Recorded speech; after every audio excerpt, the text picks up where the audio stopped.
We are live. We live. We back. Live.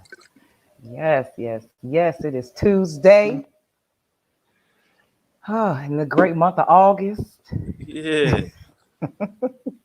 Coming fresh off of one of the most world-renowned versus battles in the history of versus battles.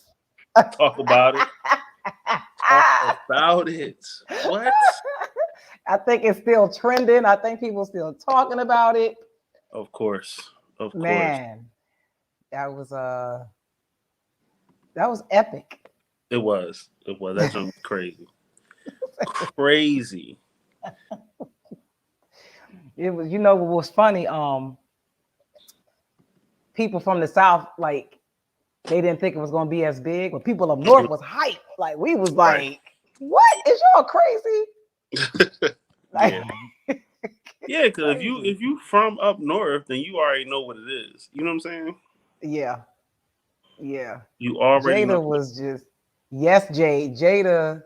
First of all, I was like looking at people comments and they was like dragging it like, oh, Dipset gonna win. This is easy. I'm like, have they not heard Jada Kiss? Like, I'm confused. Okay, I will admit I was one of those people that when I look back and I'm like, right, don't get me wrong, because I'm like, when it came to, it wasn't a battle of lyrics. I'm going off of songs. And I'm like, the Locks are way far more lyrical. But during that time, in comparison, Dipset had more songs out, had more hits. And I was like, I don't know, this may be the one, but Jada killed I it. To me, it never was picked Jada. It Dipset was because Jada versus Dipset. I was a huge Locks fan, big a huge Bad Boys fan, huge Rough Riders fan. Mm-hmm. So Dipset was never my thing Okay. ever. So I was always on that side. So like I Mm-hmm. got Jada everything. I was like Dipset. Yo, they came prepared. You could tell they was rehearsed. They had Yep. the lyrics down. They sounded like all the way together. Yeah. The Locks just killed them. Jada killed them. To Yeah. me, it was Jada versus. Every time Dipset came with like a hit, they Uh just smacked them back down like huh. We got another one. I was like, and then Joel set himself up though. Where he Uh was like, oh, they don't got nothing for the ladies. I huh. said, oh Ladies. Lord. Okay. Jada said, oh, we got Grammys. These niggas don't know what Grammys look like. They know what grams look like. Yo. Hey Daniel. I was He hit them like, with it. oh my. Like I said, he hurt their feelings. He hurt their Mhm. feelings. Then did you get to see the video with Jim Jones talking about he didn't fall off the stage? Yeah, he said he dove off. And I was looking, I was Jay. like, man, I don't know. I look like you just fell off. You know? He's like, I dropped the ring and I dove to get it. You know, I'm like, Right. you know. Yeah. Yeah. Freddie, I agree. He said swag rap is cool, but going against a battle rapper like Jada was insane. I mean, Insane, for real. For real. Like, it was nothing they could do. Literally, like Cameron was sitting looking at them like, are y'all gonna help me? right. Because I was just like, oh, like, it was like they didn't play a lot of the joints. I was like, it was kind of like the Jada and Fab, where I'm like, Fab got more songs, you know what I'm saying? But Jada just came with some shit, just like, oh damn. So Yeah. it is what it Yeah. is. And then they got real mad when they play All About the Benjamins. Jada said, I wrote his verse. First, Diddy was right? in the comments like, yeah, he wrote the verse He for wrote my me. verse. Yep. Yep. Oh man, that was Yo, I amazing. love the energy. I loved everything Yeah. about it. That's probably one of my favorite ones to watch. I was like, yo, I'm just waiting for one Yeah. of them to snuff each other because they getting into it. And then you see all the other little like side clips with, you know, like I said, Jim Jones falling off stage. Then you see the joint with Style or Cam kicking Styles. You know what I'm Yeah. saying? Yep. Oh man, when Then they bought what's his name? Buffer out to announce the start of it. yeah, I mean, that yeah, is so epic. Oh my it God. was crazy. And then They did, what's and the then other to one? watch them go like to watch how they interact to show everybody else. Like that's just how people from up north talk to each Right. other. Exactly. Exactly. Like that's just it. Yep, that's it. That's just how they are. You know what I'm saying? It's rude. You know what I'm saying? And I looked at the other. On He's like, purpose.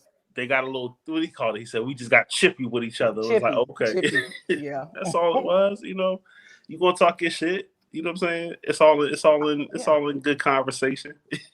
And that's exactly how we talk to each other up north. But down here, they're like, y'all so mean, y'all so rude, y'all. I'm like, Right. I'm not even being rude. That's just how I. Just how we are.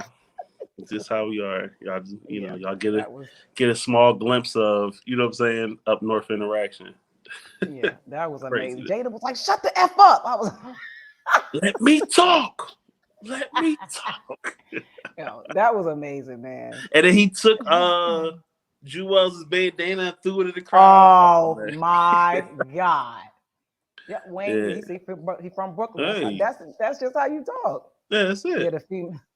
Yeah, when he took that bandana off, I was running around here like, He's so disrespectful. It was crazy. It was crazy. Wayne, you right. Wayne said the females are working. Yeah. Uh-huh. Yeah. We're gonna get into that a little bit today. Yo. But as always, make sure y'all are sharing this to your time.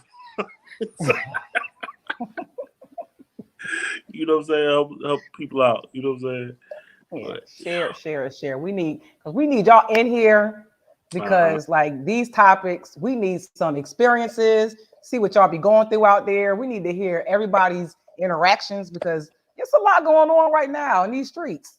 Folks, this stuff is different out here. I don't know what's going on. Craziness, right? Woo. Craziness. It's a lot. It's a lot. It's a lot. Man, and shout out to Adrian. He running late. He's doing stuff. He got his business. He got family. He got stuff going on. It's the summertime. People outside. So. Right. Yeah. So I want to shout out my homegirl from my cup, my wine glass. I'm gonna tell y'all what it say on here because she did a great job. My homegirl April Dunham. It says wine is cheaper than therapy. So hit up if you want one April Dunham on Facebook. Yes, ma'am. Okay. Thank you. Okay. No doubt. Yeah. So Adrian just hit me up, said he'll be here in a few minutes. So we're gonna get going. We definitely want his input.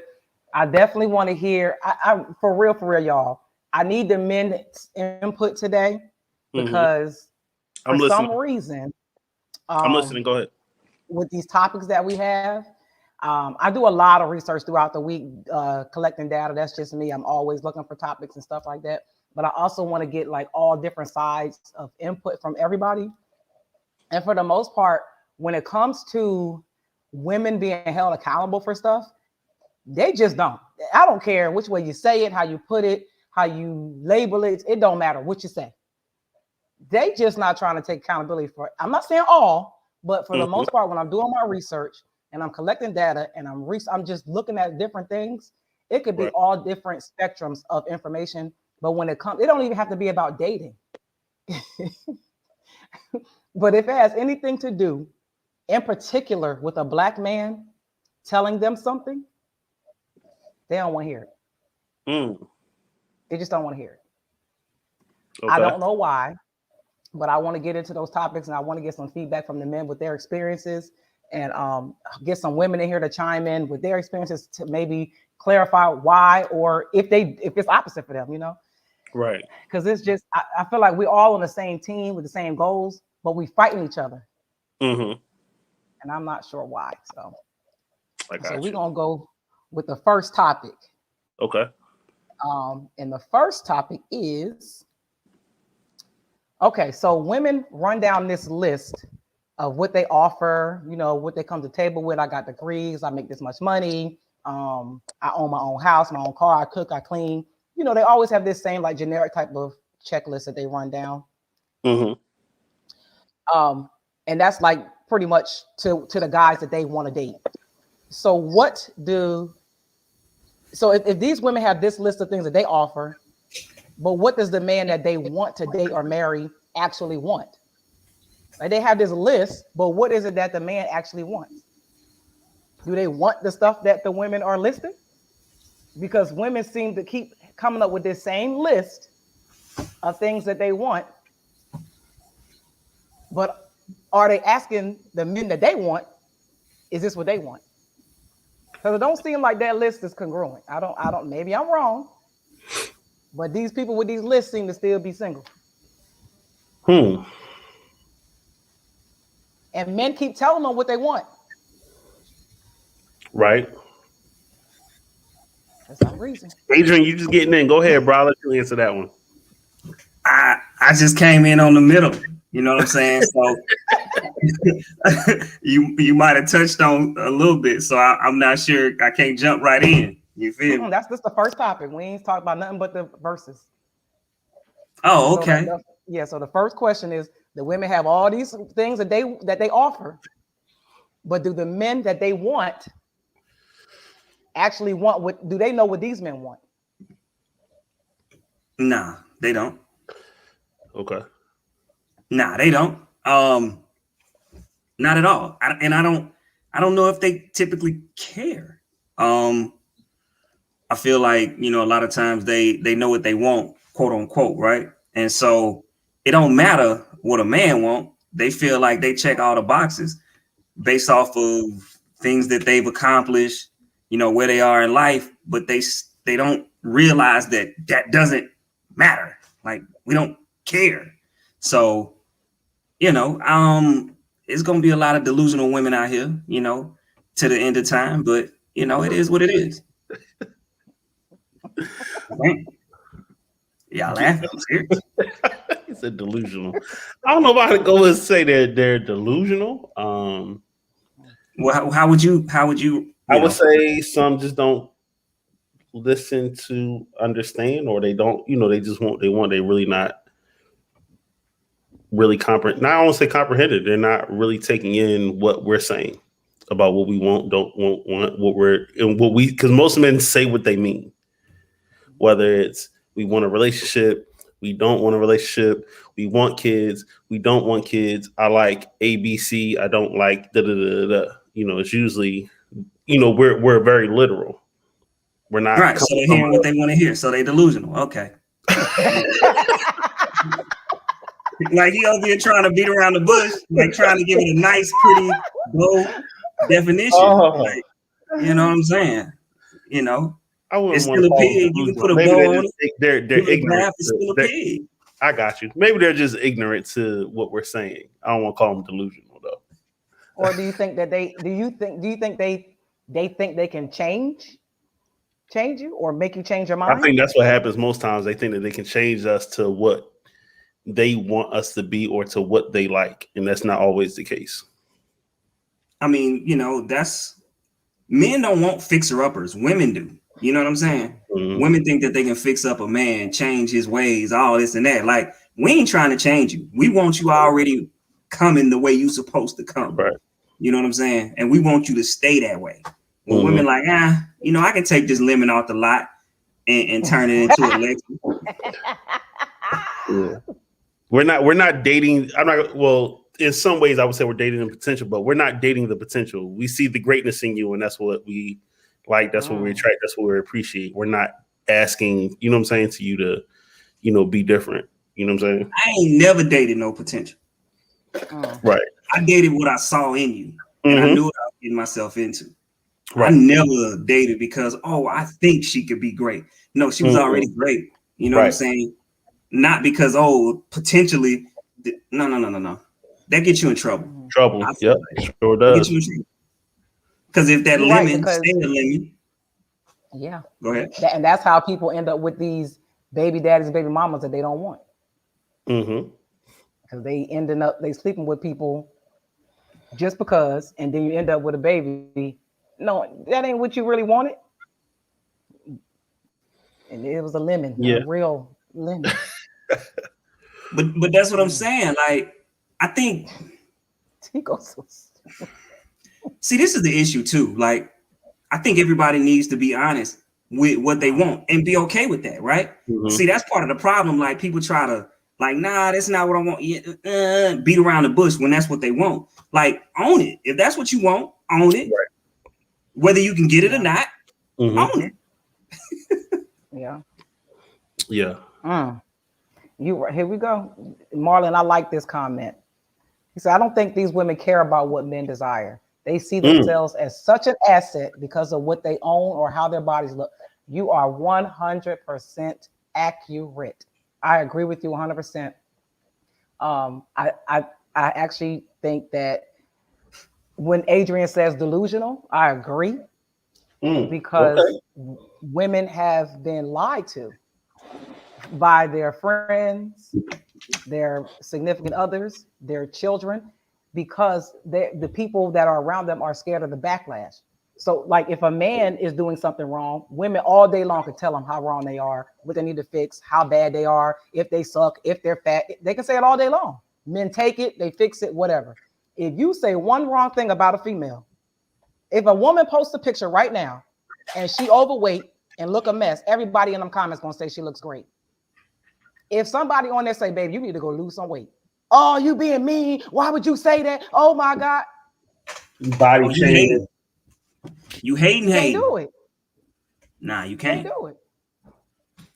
They do it with Lizzo all the time. Oh, you body shaming. Why would you do that? No, she looks nasty up here, butt naked with this damn bikini on every damn day. Well, she looked butt naked because I don't know where the bikini at. So Rasputia. I never know. I'm like, is she naked? Oh no, she ain't naked. We just can't see the bikini. Oh, okay. Yeah, because women have been lied to forever. You can't go to a child can't go to their mom and tell them something that's going to hurt their feelings, even if it will better them as being a mom. Mom, you're not doing this. You're not like I felt neglected today. But you could say, Dad, you a deadbeat. You ain't been taking care of me. You can't do that to a mom. Women have just been lied to.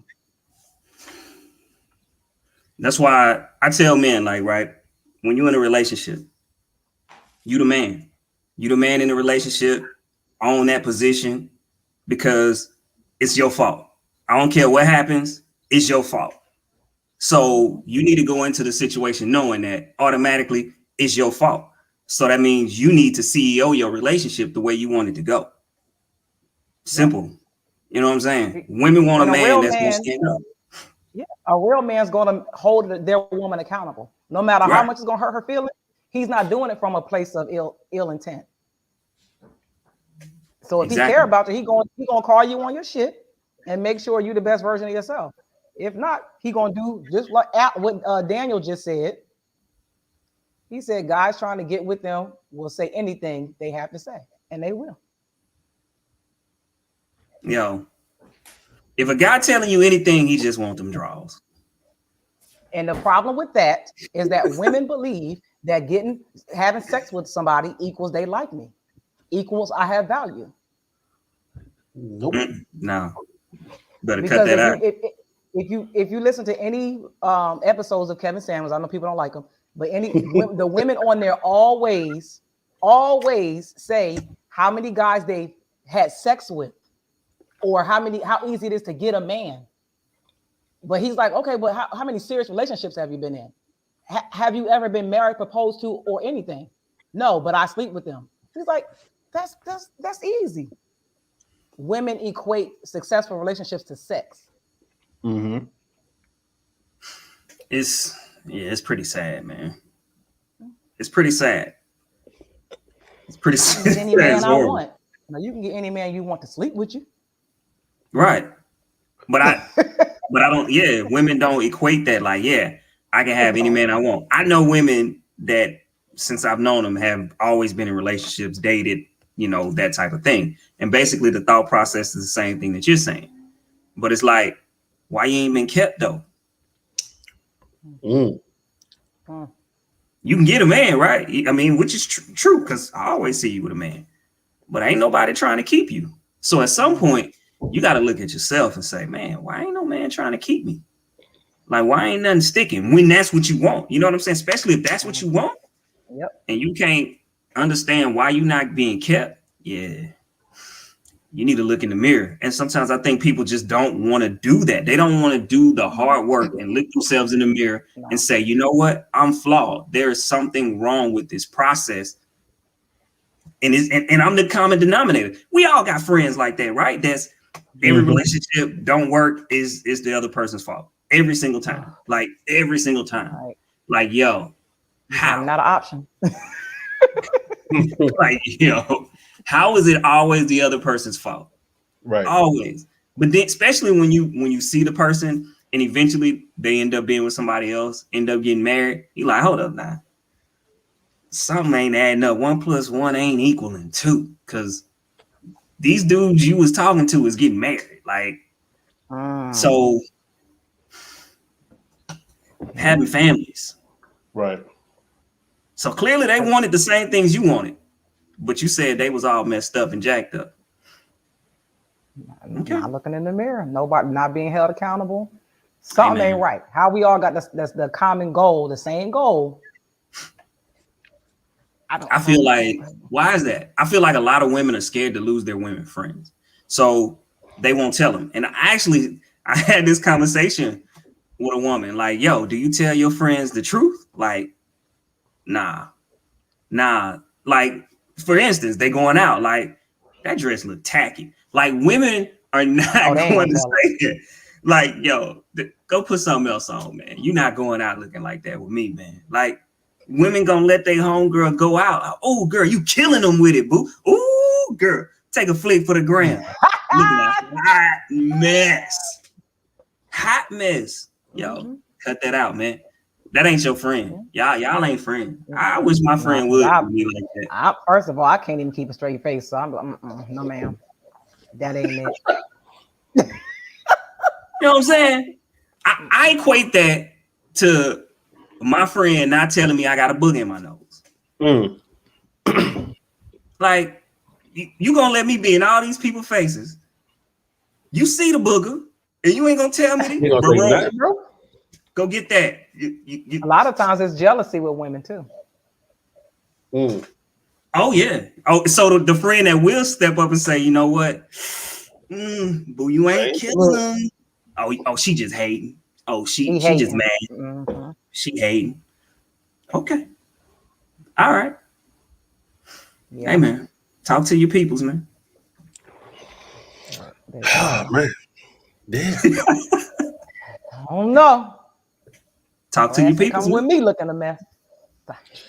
Yeah, like they're a reflection of you, right? Right. Ain't that supposed to be? We are supposed to be looking like a solid unit. Right. Right. And you out here looking like, where she come from? You better hope, I don't say hope. Either go home or let me look out, see what I got in my closet that you could throw on real quick, or go with something you got because something ain't matching. Exactly. Sarita says she really ain't your friend if she thinks you're hating by looking out. Absolutely. Right. She gotta go. We can't go out no more. Right. Yep. Freddie, yes. Selfish competition. That's crazy. Like why are we even hanging out? That's crazy. So people. Okay, hold up. Let me get this. So people hang out with people that they secretly jealous of. Oh yeah, all the time. You may not see it at first, but then in the end, you be like, "You've been jealous the whole time." Some of it you can feel it, and some people they'll start saying little small things. Yep. And you be like, "What? Like what? Where'd that come from?" They'll say little jokes with little hate in them. Right. They make something your little car or your little business. You know what I'm saying? They may start throwing if you in a relationship, they may start throwing shade about you being with somebody. You know what I'm saying? Like it could be whatever. Yep. Yeah. Y'all watch them snakes, baby. You gotta watch them snakes. Yeah. So I'm gonna move to the next one. I'm gonna stay on the women for a minute because I'm trying to make them better. I want them to hear me. Hey, man. I'm starting to feel sorry for my women, man. Healthy relationships, Hey, my uncle's in here. Uncle Ronnie, hey. What's up, Uncle Ronnie? Pull up. Have a drink with us. So, It's a battle. so here's now. Let me tell you, this topic went crazy on my homeboy's page. I think he's talking Okay. about it tonight or Thursday on his podcast. These chicks went bananas. They went bananas. So it says, why is it so hard for some women to hear what men are trying to tell them about their experiences with them? He never said relationships.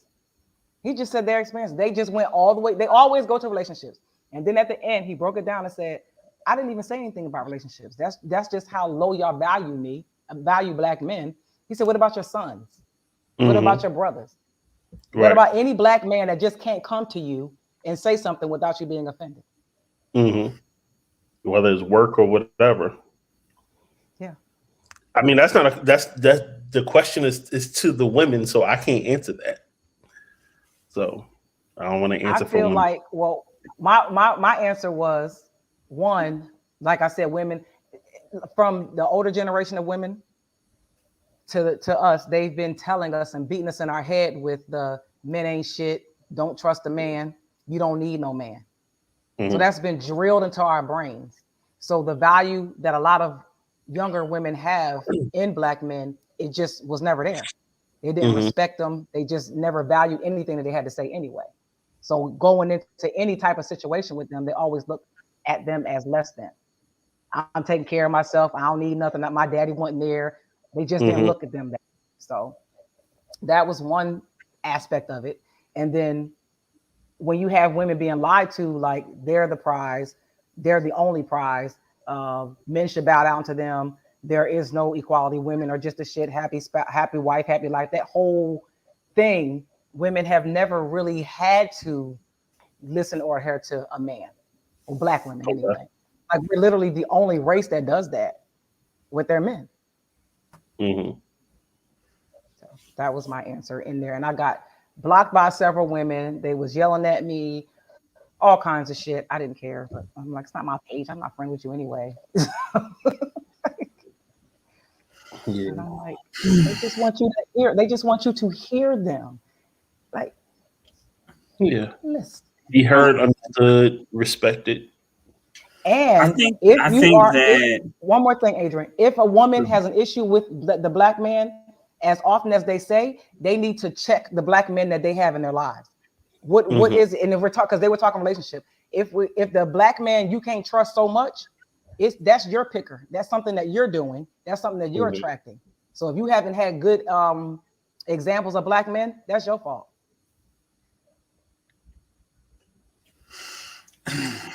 That one. I think it goes to that emotional piece, right? Like we not really supposed to have emotion. So I think when we have emotion, it's kind of dismissed, or when we have concerns, it's kind of dismissed. You know what I'm saying?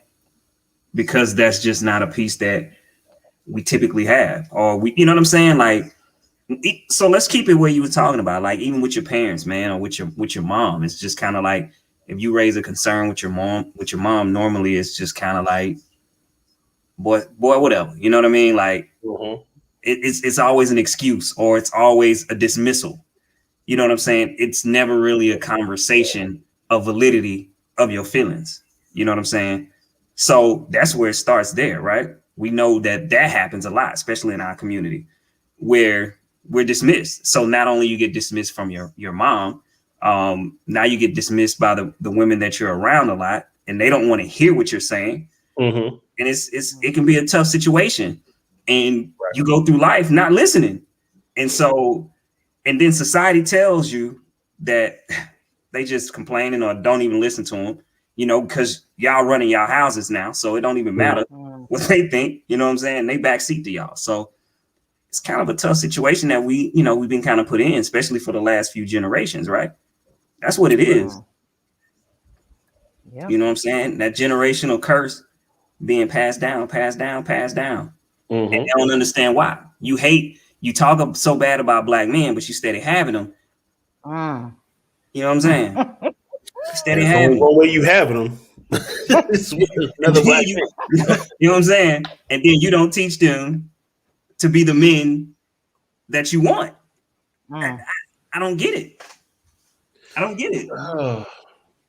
Okay. Mm. It's crazy. It was this one lady on something I was watching, and she was describing her black son, who was I think 16 years old. She was very well off, like maybe making $500,000 a year. He was her only child. I believe the dad was kind of involved somewhat, and the little boy was a good student. He worked like a part-time job. But when I say the boy had everything, Gucci this, Louis that, car, everything. He didn't really have to really work for nothing. He didn't do no, he didn't cut no grass, chores. They lived in a high-rise penthouse. Like he had to do nothing. And whoever was doing the interview was like, "You're creating the same kind of man that you complain about." He's not going to be a good man for anybody. He's going to expect a woman to take care of him like his mama take care of him. So it's like we got to thank God the black family unit is on the rise, where the dads are in the house, because it's so necessary to have that father figure in there with them boys, because we don't know what the hell we're doing with them boys. I don't. I'd be like, huh? Come get them. And that'll help. But them mamas thinking them boys is their boyfriends. Oh yeah, when they do it like that, when you do it in that aspect, it's crippling. Yes. Because he is so used to being provided for, taken care of, and so he's going to look for that. He's going to have that expectation. You know what I'm saying? So yeah, really creating some monsters, and it's showing in this generation right now. It's really bad. Right. Like these young boys have zero respect. Relationships, they don't even value that at all. It's just balls to the wall on everything. Crazy. I don't know if y'all heard the interview Nick Cannon had the other day on the Breakfast Club. I listened to a little bit of it. Just I guess that main part when when he's talking about the kids and you know what I'm saying. Yeah, I listened to that one little portion. It was disturbing.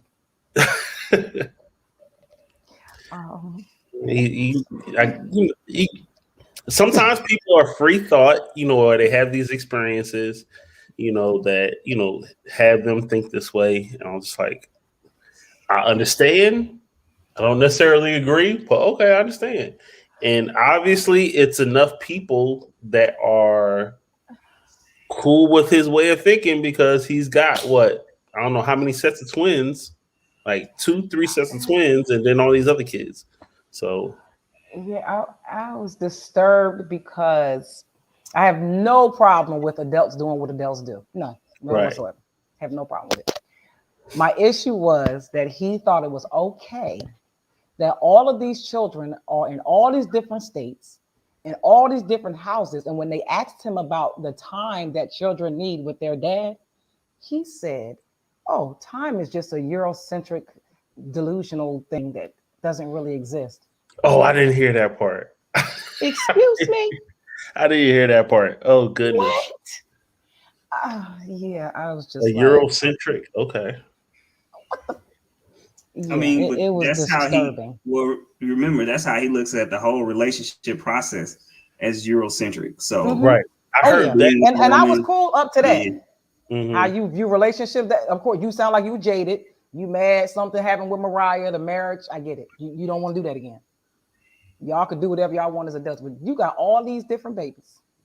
With all these different women in all these different states. And they ask you about the time you're gonna have to spend with these kids. Right. And you said that's relative, that it's subjective, doesn't matter. What? Wow. That's interesting. That's crazy. I didn't hear that part. Yeah, I didn't hear that part. Wow. And, I mean, based off of the conversation, he doesn't really seem like he plans on stopping no time soon either. So no, he said he wants 10 or 12 or something like that. Yeah.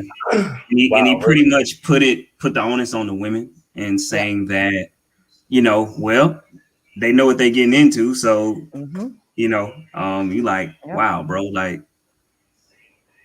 you're not a man. Like, I mean, you can have your beliefs, but once again, I look for that ownership piece, and he didn't have ownership. Have ownership. Yeah, that's doing what at I'm all. like, wow. You know what I'm saying? So it's one thing to say, "Yep, this is what I'm doing. I'm gonna keep doing it. I don't care what nobody think." But it's like, well, they know what they're getting themselves into. No, bro, they looking for security. You're a millionaire. You know what I'm saying? Yeah. And Because that's what they know they're getting themselves into. Tyrone from the block can't do that with them. They're Right. only doing it because it's you and you got money. Right. And I'm like, I mean, my thing is, Charlamagne was like, money don't matter that much to money don't matter to the kids. They want your time. Right. Exactly. So that's where I was like, that's what I was just thinking and getting on, you know, when I'm hearing y'all talk about it, and I'm sitting here thinking, just like when Adrian is like, he ain't a man, and I'm just like, yeah, because okay, he's procreating with all the, you know, creating all these children, but if he's not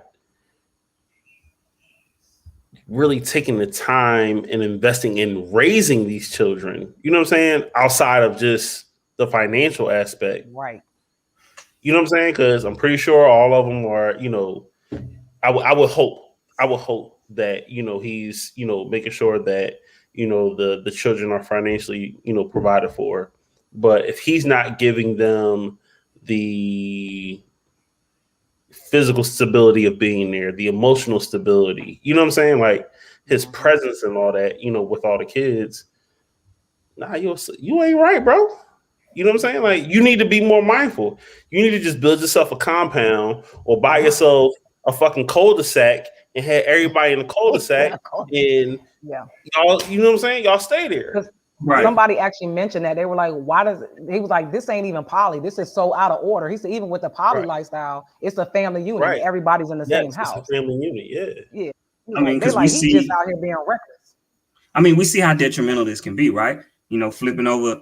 Okay, look at Dr. Dre's situation with his oldest daughter, right? Mm-hmm. Some kids are gonna get, you know, you're not gonna be able to spend time with all these kids when you're having multiple kids with these different women. You know, his youngest kids, in college, they grew up with the structure of him around, whether him and his mom their mom is with him now, right? But they're in college, they're doing, you know, well with themselves. Your older kids are struggling, trying to figure it out. They didn't have pops around. You know what I'm saying? So that's kind of the situation. So yeah, he got money, but that don't matter. Some of them kids gonna be emotionally scarred, and we'll see it, you know, in 20 years from now. So I do want to expound on that because I don't know the full thing. All I heard was the daughter, I guess his oldest daughter, saying that she was living in her car and he's not giving her any money. That's all I know. Is there more to it? I don't know, but 38, I don't know. Yeah, okay, that's what, and that's why I just wanted to know because I don't know the full thing of it. But in my head, I'm also thinking it doesn't matter who your father is. At some point in time, you as a grown ass person need to be responsible for yourself and start providing for yourself. Get a job, go move in with a cousin or whatever it is that you got to do, and you know have your own shelter. You know what I'm saying? Like. Or if that's his money. If you don't live in your car, be about that van life and just whatever. Like some people like that van life. You know what I'm saying? But that's all. People was dragging him. They was like, I would never let my child be homeless. Y'all don't know that child. If you ain't never had a grown child, and she be dragged. You know, she done drug him in the media multiple times. And she's 38. Like, you know, she's got a crazy drug habit, you know, some entitlement. He may have gave her a trust. Like, I done saved up, you know, 10, 12 million for you. You now have access to this 10, 12 million. Here you go. You set for life. And she just blows through it. You know, apparently he cut her off. So he was helping her out. He was helping her and then he cut her off. And so now she kind of stuck. But you know what I'm saying? That family life. Right. Well, see, I don't feel for her for that. Never mind. That's what I'm saying. I didn't know all the details. That's before I actually formed an opinion. I wanted to know more details about it. So, yeah. Alan said, "If you're 38, you're choosing the van life." Bruh.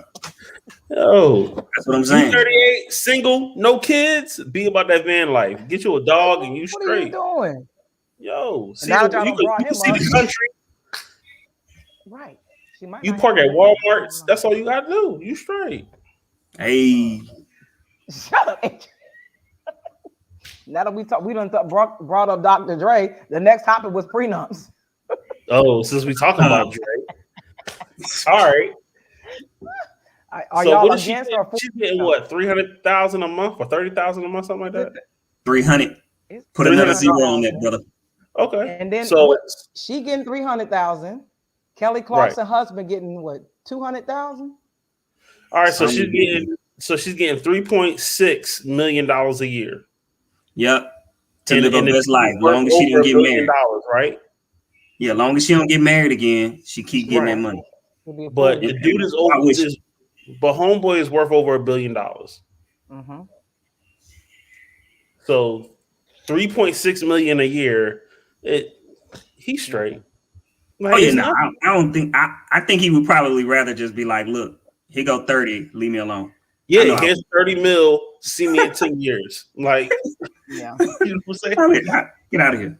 Get out of here. Nobody want to see that come out every month. Like, get the fuck, get out of here. Right. Here's 30 mil. See me in 10 years.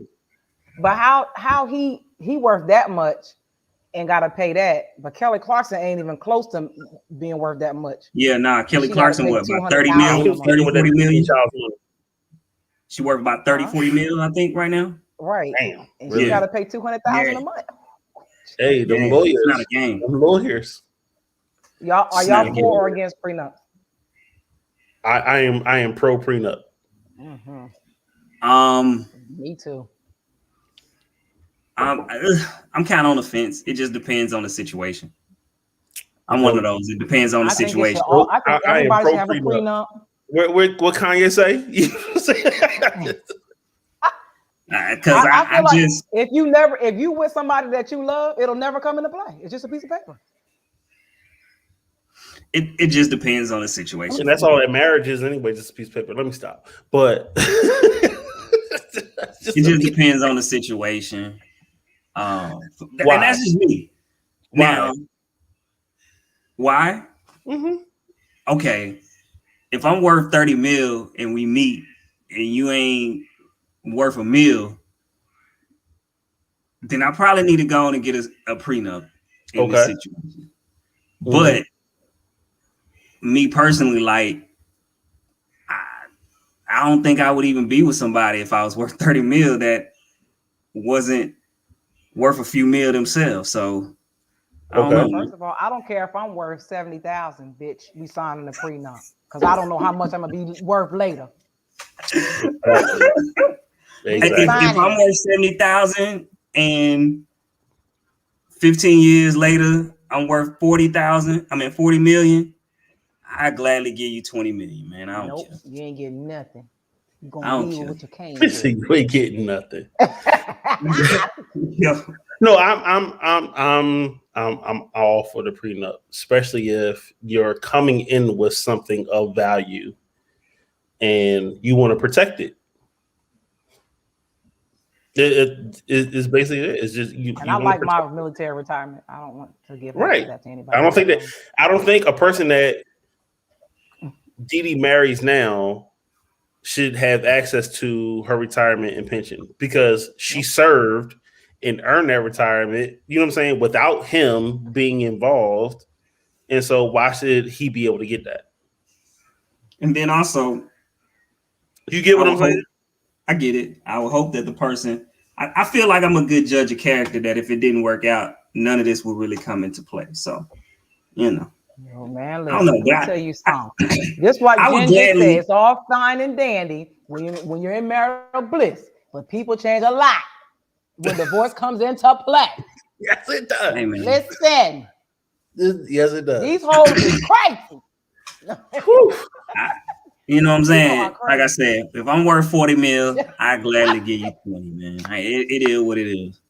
But the problem with that is, look at Dr. Dre's wife, right? Right. She went for that just became the settlement. She went for the jugular. Mm-hmm. Oh yeah, she was trying a lot. Yeah, she wanted like 3 mil a month. Yeah, not 300. Yeah, she wanted like 3 mil a month. So that sound good. I would give you this. Oh no, I want what I want. But see, what you gonna give me? I want what I want. That whole lawyer situation. See, that's what be killing me because I I mean, some people are crazy and they're going for the jugular, but sometimes people let their lawyer talk them into going for the jugular when all you need to do is be cool with this situation. Like, look, man, I just want to be straight. Okay, what straight look like? Right. This is what straight look like for me. All right, cool. I got you. We good. Right. We all. I mean, it's all business. It's all negotiation. Somebody gonna go high. Somebody gonna go low. You know what I'm saying? Because Mary J. same way. Mary J. Blige husband took her to the cleaners too. Wasn't he? He was getting ridiculous, wasn't he? Oh yeah. I think he was getting even more than that, wasn't he? But at the same time, right? He was a whole bum. But then it's a lot of times of when it comes to like just like with child support and all that, it's certain things you have to be able to prove. So if you can prove that, okay, I did such and such and such and such and such to help her earn or help him earn this amount of money, then you're entitled to it. We don't know. On the flip side, I won't say in defense of Dr. Dre's wife or whatever. Like most people, not all, but most people are just assuming that, oh, she didn't do nothing. She just sat, around and blah, blah, blah, blah. And he was in the studio making beats. You don't actually know how much input she had in those creative things that he was a part of. You don't know how much input she had in, the beats deal or, any of that. You know what I'm saying? Exactly. And I mean, coming from experience, I know like the things that happen that may just be, you might just be talking or doing something or something might just be happening. It'd be just casual things that happen and it turns into something much bigger. Right. And there's no like credit given for that. Right. But it's just something that you said or did or an experience or whatever. And it just turns into something bigger. But, if you could prove that, let's take Bill Gates, his wife, and how much she's getting. She coming off with a bag. You know what I'm saying? But she's been a part of that process of, building, Microsoft to what it is. You know what I'm saying? So she got it. But then also, if a person just wants peace and get you out of their life, I'm gonna give you this money because I still got enough and get you the hell going. You know what I'm saying? Like it's probably Bill Gates' wife and Jeff Bezos' ex-wife. He probably was like, you know what? Take it. I'm cool. I just want you going. You know what I'm saying? Like, just get the hell on. I want you going. Go live your life. I want the maid. You know what I'm saying? And he happy with her.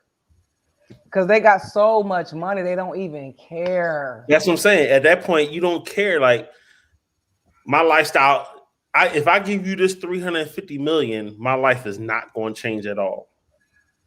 You know what I'm saying? I ain't even going to blink. So what did he say? He said so she did. Hold on. But she did maintain the household to allow Dr. Dre the freedom to create. Look, I'm pretty sure when you have that much money, you got housekeepers, you got chefs, you got house attendants, you got a pool boy, you got a motherfucker cutting the lawn, all of that. I mean, because it's people that like she not up there mopping all them floors. She not cleaning the windows. You know what I'm saying? Like she not doing that. Like, did you see when she had the itemized list of stuff? Like, she wanted 90,000 for her phone bill. She wanted like 200,000 for like clothes and shoes every month. You ain't doing all that stuff, and you want maintaining the house. The house already been maintained. I'm sorry. He said she was doing the pool. She was laying around chilling. That's what I was thinking, Al. I mean, you know what I mean? No, that's just my opinion. I don't know the fact. That's just my opinion. But nah. You know what, Wayne? Cut it out.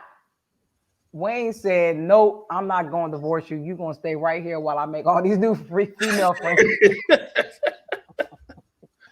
Wayne want to be the next Andre Rison and be his house burnt down while he in it. Burnt down. All right. But and so let's see. So all right, she's going to be getting this, spousal support alimony of, like I said, 3.5 million, 3.6 million a year or whatever. And I'm doing something wrong. That stops once she gets married. Do you ever think she's going to get remarried at that point? Hell no. No. For what? At that point, you're a liability, sir. Now, unless she's a Mariah Carey and, you know, hooked up with that Russian billionaire, you know what I'm saying? Like, ain't no point. Yeah, nah. She like, first of all, you're not about to come and stop this. You better go ahead. even if somebody come with their own money, this mine. No. Right. So you want a prenup even if he got money? We're not getting married. We ain't gonna need no prenup. Oh, okay. Well, that's different. If I got Dr. Dre alimony money, that's the last marriage I'm ever having. We life partners. We life right. We common law. Me and you, we life partners. Whatever you want to call. I'll be your special friend in your obituary and everything.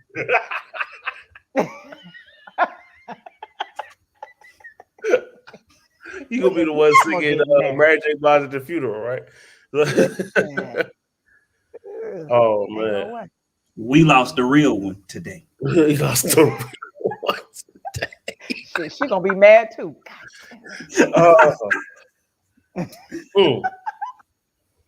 Nah. This Wayne, you was cutting up today. Wayne said you know who never gets divorced. Polygamous. Hey, look, we in this together. We all we got. Get married either. We all we got. We all we got. We in this together. Wayne, do you believe in that lifestyle, brother? Like, who the hell wants women in surround sound? Like, who the hell would want that? It's crazy. Wayne said no. That's too much. Too much. But it's funny because a lot of guys always say they for because all they think of is sex. No. That's a lot of work. A lot of catty, a lot of moody, a lot of attitude. That's a lot of periods at the same time. Yes, because they're gonna be in sync.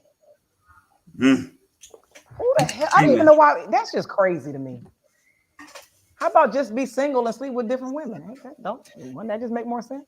That's too hard because they feel like. But and I think we need to get somebody that's like, you know, polyamory, because you have some people that are in that polyamory relationship, and it's not just to do, like, we speak about it a lot. And we just think it's just to do with multiple women, and that's always not always the case. Sometimes the woman is the polyamorous person, and she has the multiple partners. So whether it's another dude or another woman. Because I would think that after a while, a person that whether it's the male or the female, a person that is into that much sexual activity gets bored with them two people. Okay. And then they want to go do something else. It just seems like it would be a nonstop thing. Like you. I mean, sometimes it's more of a mental thing, an emotional thing, but they want more than one person to have an emotional tie with. Like I said, maybe we need some more maybe we need a polyamorous person on here. You know what I'm saying? Oh yeah, with the sister wives, you know, but I'm cool. Wayne. What? Wayne.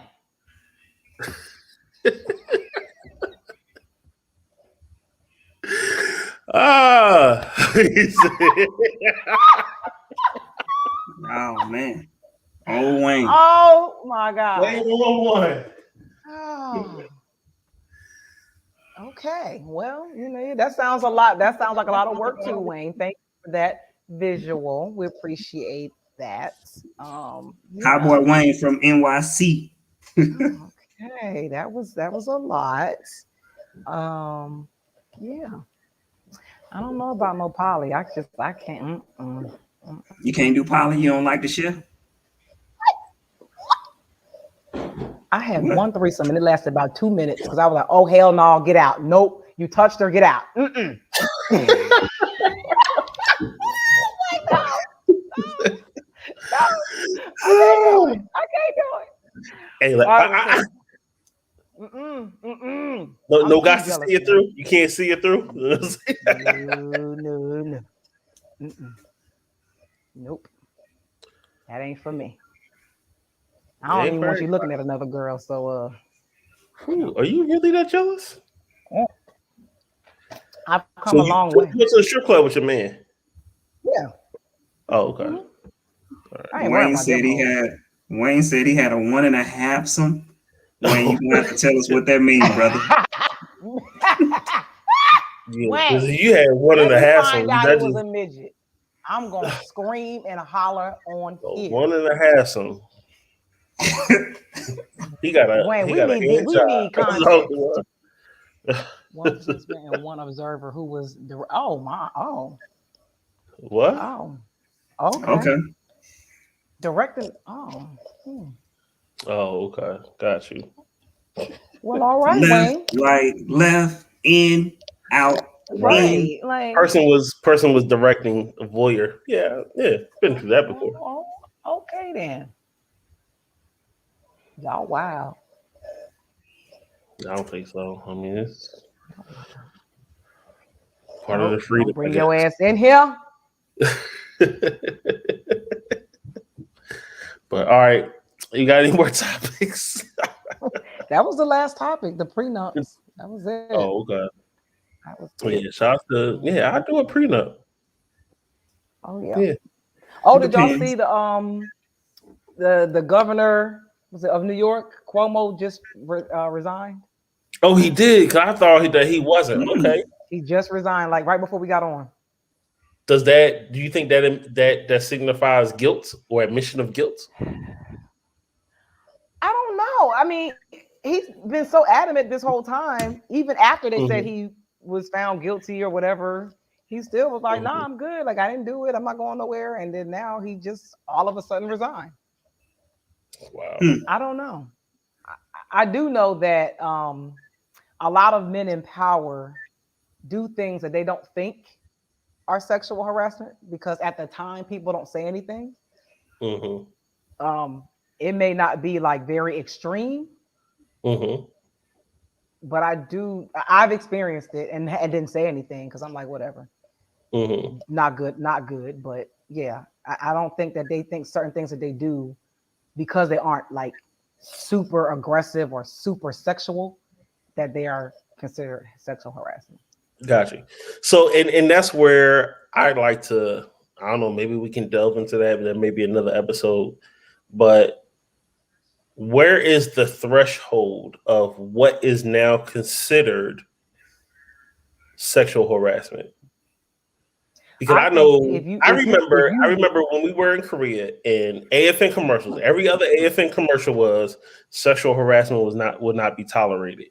Mhm, And I'd be so nervous to be mhm, like, even talk to somebody because like I don't want to get no sexual harassment case. Let me mhm. even get somebody back to my spot. And I'm like, are you sure you give me consent? Like, you know what I'm saying? I'm like, I damn near Well, killed I the move. think I'm like, are you sure? Like, well, you I know what I'm think it's so convoluted because it can saying? depend on the position of the person. It can Mm-hmm. depend on if if I even like you or not. Right. Um, and if like if I feel like you have some type of hold or power over me, I may Mm-hmm. feel obligated Right. to just sweep it under the carpet. I might feel uncomfortable, but I'm just not gonna say nothing because I don't even want to start no shit. Just whatever. But Mm-hmm. then on the other hand, it could be, oh, he cute, shit, he the colonel, fuck that. I mean, Right. so it's So so if that person subjective. is okay, yeah. So if that person is cute, if that person has a But rank, position, I grade want him to that do you it. receive appealing, and you are attracted, to that, is that now sexual harassment because you No, are? if I'm a I'm consenting adult and and I'm I'm asking. right, if I'm a consenting adult and I'm interacting with you in that way, that's not harassment. That's not sexual. Okay. If it's something that I'm telling you that I don't want, and I'm showing you with my body language how I am, I'm like being like trying to get away from you. If I even verbalize and say I don't want you to do it, that's sexual harassment. Sometimes men have gotten away with it for so long, they think Mm-hmm. they can just continuously do it. and it's going to work on Mm-hmm. every female. And then when they come Mm-hmm. upon the one that don't want it, they don't realize that that's sexual harassment. Gotcha. Okay. And I'm just asking just out of discussion. I'm not saying whether it's right or wrong. I'm literally just asking. Mm-hmm. So let's just say, because we'll talk military terms, we battle buddies, we've all been in the military. You have a person that says, all right, that quid pro quo type thing. You go on this date with me, or maybe you do this, that, and third for me, that you give me a number. I know you going on the board. You know what I'm saying?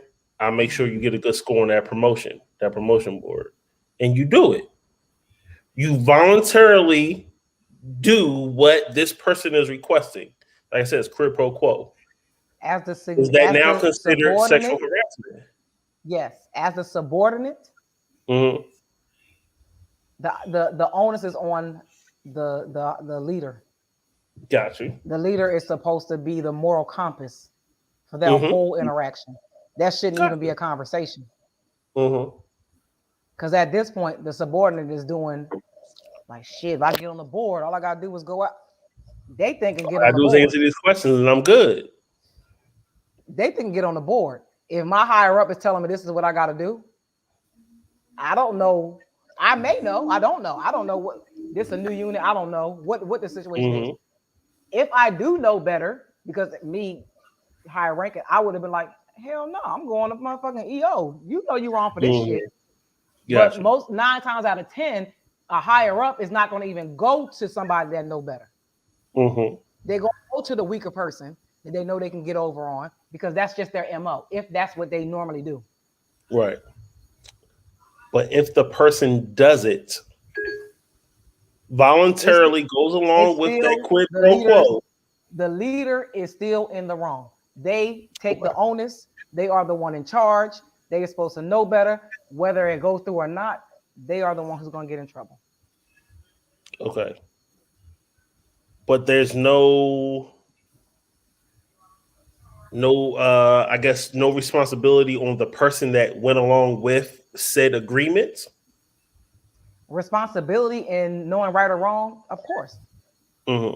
When it comes to as far as getting in trouble, the responsibility is on the leader. They take all of that responsibility. Why is that? Because if a person says, look, if you do this for me, I'm going to do this for you. And it's immoral and unethical. Gotcha. It's illegal, immoral, and unethical. Even on both sides, because I know if I do this, you're hooking me up. So why doesn't the person that did the act, that went along with this agreement, that went along with the offer, why don't they both get reprimanded? They will both get reprimanded, but the one who is higher ranking will be the one who gets in trouble. Okay. They will lose position, they will lose rank, they will lose more. The subordinate is going to be reprimanded because you knew right from wrong. They might get a counseling statement or something like that, but as far as should they still get promotion or whatever that is going on? Because they got it based off. That's going to always be subjective to the unit, to the commander, to whoever. I'm just throwing military stuff out. Like it could be corporate. You know what I'm saying? Where someone says, "I know you're going to be interviewing for this job. Daniel. Do this, that, and the third. But this person does it voluntarily. Based off the offer." Should they be Daniel, that's a good question, but how do you know they did it voluntarily? That's where it always gets muddy. Because that's why I say quid pro quo. If you do this, I'll do that. And if they that's what they're saying happened. So that's where it gets muddy, because you can say that I said this, but the problem comes into play is when that subordinate goes and files a complaint. Because that's typically the only time something even comes to light. Right, I got you. So that's what I'm saying. Like, guy comes to you and says, "Hey, if you go on a date with me, I'll make sure you get this promotion. I'll put you in contact with, I don't know, somebody from a label for your artist or whatever. You know what I'm saying? Right. And if you do that this to me verbally, and there's no proof of it. And because this is what's been happening, right? What's been happening in the news is something happened how many years ago? So then somebody feels some type of way. They come out and say they felt this type of way back then. There's Right. no proof of it Uh-huh. written or anything. It's Mm-hmm. his word against her word. But then you have several people come out and say this is what this has been the pattern. This is what they've been doing. So whether I was in the room with him and I took the drink, knowing he was going to put something in it, several women have said he did it. He said We're he talking about did two it. different things now, but okay. Well, no, I'm just saying this is the theme. This is how things come. This is how the evidence comes up. Like Gotcha. nobody would know that you said that I can do this quid pro quo unless this is your defense. My defense, my accusation is that Is that you I did felt sexually harassed because you because said of this. this. But I didn't say my testimony is not that it was quid pro quo. That's your testimony. You can't prove that I said that I would do this. You can't prove that I voluntarily said that. I'm just telling the people that I was sexually harassed. I got you. At Like I the end said, of the day, it's just certain things I have questions about. I mean, things I already know, but for dialogue, I like to ask questions to get what other people are thinking. You know what I'm saying? I just use the military term because we were all in the military, and those are things I want to say we've all experienced, but we've all heard about. You know what I'm saying? I just hate that there's no repercussions for women who lie. Yes. I don't understand why that's. I don't even understand how that's not law yet. If you find out that the woman is lying, she should get the same amount of time that the man would have got if he was found guilty. Adrian, you quiet over there, bro. Hey man, I'm listening. I'm paying attention. Okay. You know what I'm saying? It's kind of a touchy subject, which is why I'm listening. I got that, and that's why I'm just like, certain things that like I just like the dialogue. You know what I'm saying? Sometimes you just want to know those things, or all right, let's discuss this because a lot of times it's not discussed. No, I feel you, but it's still a touchy subject. I got you. Hey. Leave that alone, it bro. should go across the board. You see, I'm leaving it like in the sports world. You got these women coming out all the time talking about somebody raped them, and then all of a sudden, I retract my statement. Like you ruin somebody's reputation all the way across the board with just those small, simple words. Right. And people don't even look at them the same no more. Like with quarterback from Texas, Watson. Deshaun Watson. Yeah, Deshaun Watson. I was about to say DeAndre. He had Deshaun Watson. You know what I'm saying? Like he had the situation too. Like he had all these accusations, and then all of a sudden you getting a whole bunch of recants. You know what I'm saying? Like, yeah. But I mean, like you say, shouldn't something happen? That's why I said, man, it's a real touchy subject until you start, being held accountable for lying. But once again, it's going to be a slippery slope because if you do punish, then you're going to have people that won't speak up. I mean, that already don't speak up, right? They're going to be scared to speak up. And it's a touchy subject, man. Right. It's a super touchy subject because I can see both sides of it, right? But they need to, but if you lying on people, you need to pay the consequences. You know what I'm saying? You need to. Agree. Wholeheartedly. What y'all think about the the whole baby? R. Kelly, the R. Kelly thing with the herpes and I don't know nothing about R. Kelly. I don't know nothing. I don't know what R. Kelly got trying herpes? to get the yeah. But he's like I'm supposed to know. Hey, you know what? There's a lot of people out here that got HPV and they don't even know it. Well, they doing jury selection right now for R. Kelly, and he's trying to get his lawyers are trying to get him to throw out this one charge about the people are trying to say, I guess that he gave him herpes or something, and he trying to say something about viral diseases and you can't use that, some crazy. Wow. He don't want them to use that because it's a viral disease. Like, right, that's crazy. So what about the girl that said Usher gave her herpes? You know what I'm saying? Like, but yeah, I don't know nothing about R. Kelly. I didn't know anything about that. It was a bit, you want to talk about the baby? No, I just thought she was gonna talk. We can talk. I want to talk about everything. You know what I'm saying? But okay, let's talk about the baby. All right, so the baby has been getting canceled. He's been getting canceled, from a lot of events and shows and everything because of his comments. And then he made an apology. People didn't accept it, say it was genuine. Then he took the apology down off of his Instagram and everything like that. So, first question: do you think he should have been canceled for the comments that he said, which were, I would say, anti-homophobic, or not anti, but were homophobic? I think he should have shut up. Mm-hmm.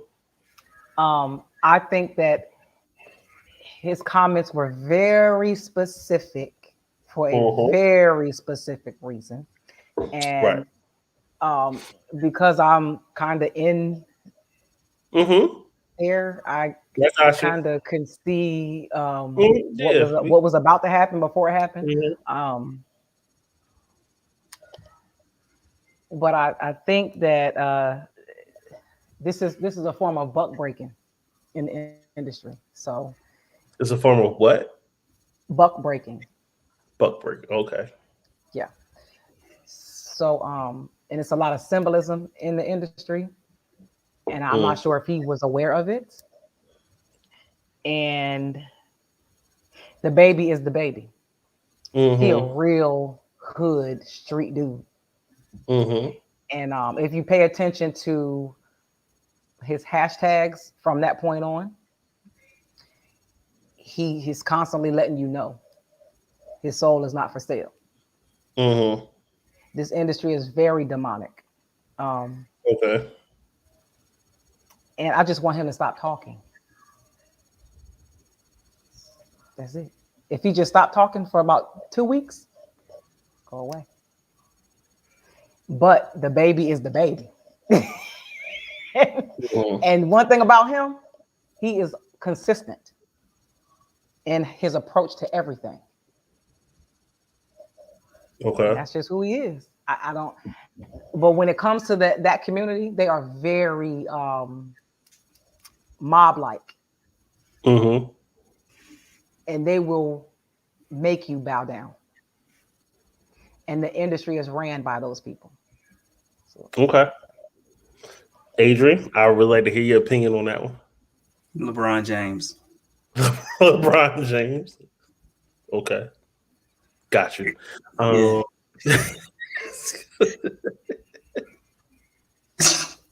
don't understand, but okay, LeBron James. I got you. That's the point. I don't understand. I don't speak on things I don't understand because I don't want to be debated. So here's the thing too. The one thing I will say,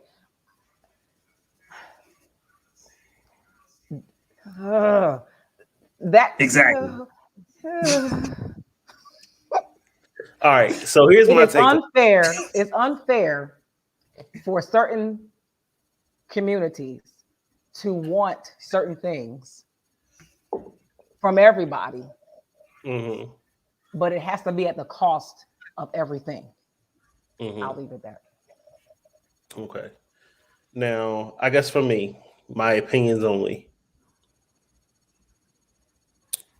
It wasn't as if he had a song or he was out. You can say he was performing, but like it wasn't a song. It wasn't anything that was going on when he said what he said. This was throw your hands up in the air if you do this. Or da, da, da, da. You know what I'm saying? Call to action. This is a call to action. These are actual thoughts. These are your opinions. You know what I'm saying? Like I say it wasn't a song or it wasn't a part of performance because you have actors that kill people in movies. They're playing a role. Everybody's song, rap, whatever. They're not literally killing 60 people. They're not having keys of coke, even though they rap about it. We know that it's not all true. You get what I'm saying? So even though that this person may rap about this stuff, I know, and I think the public or the people should know that it's not all true.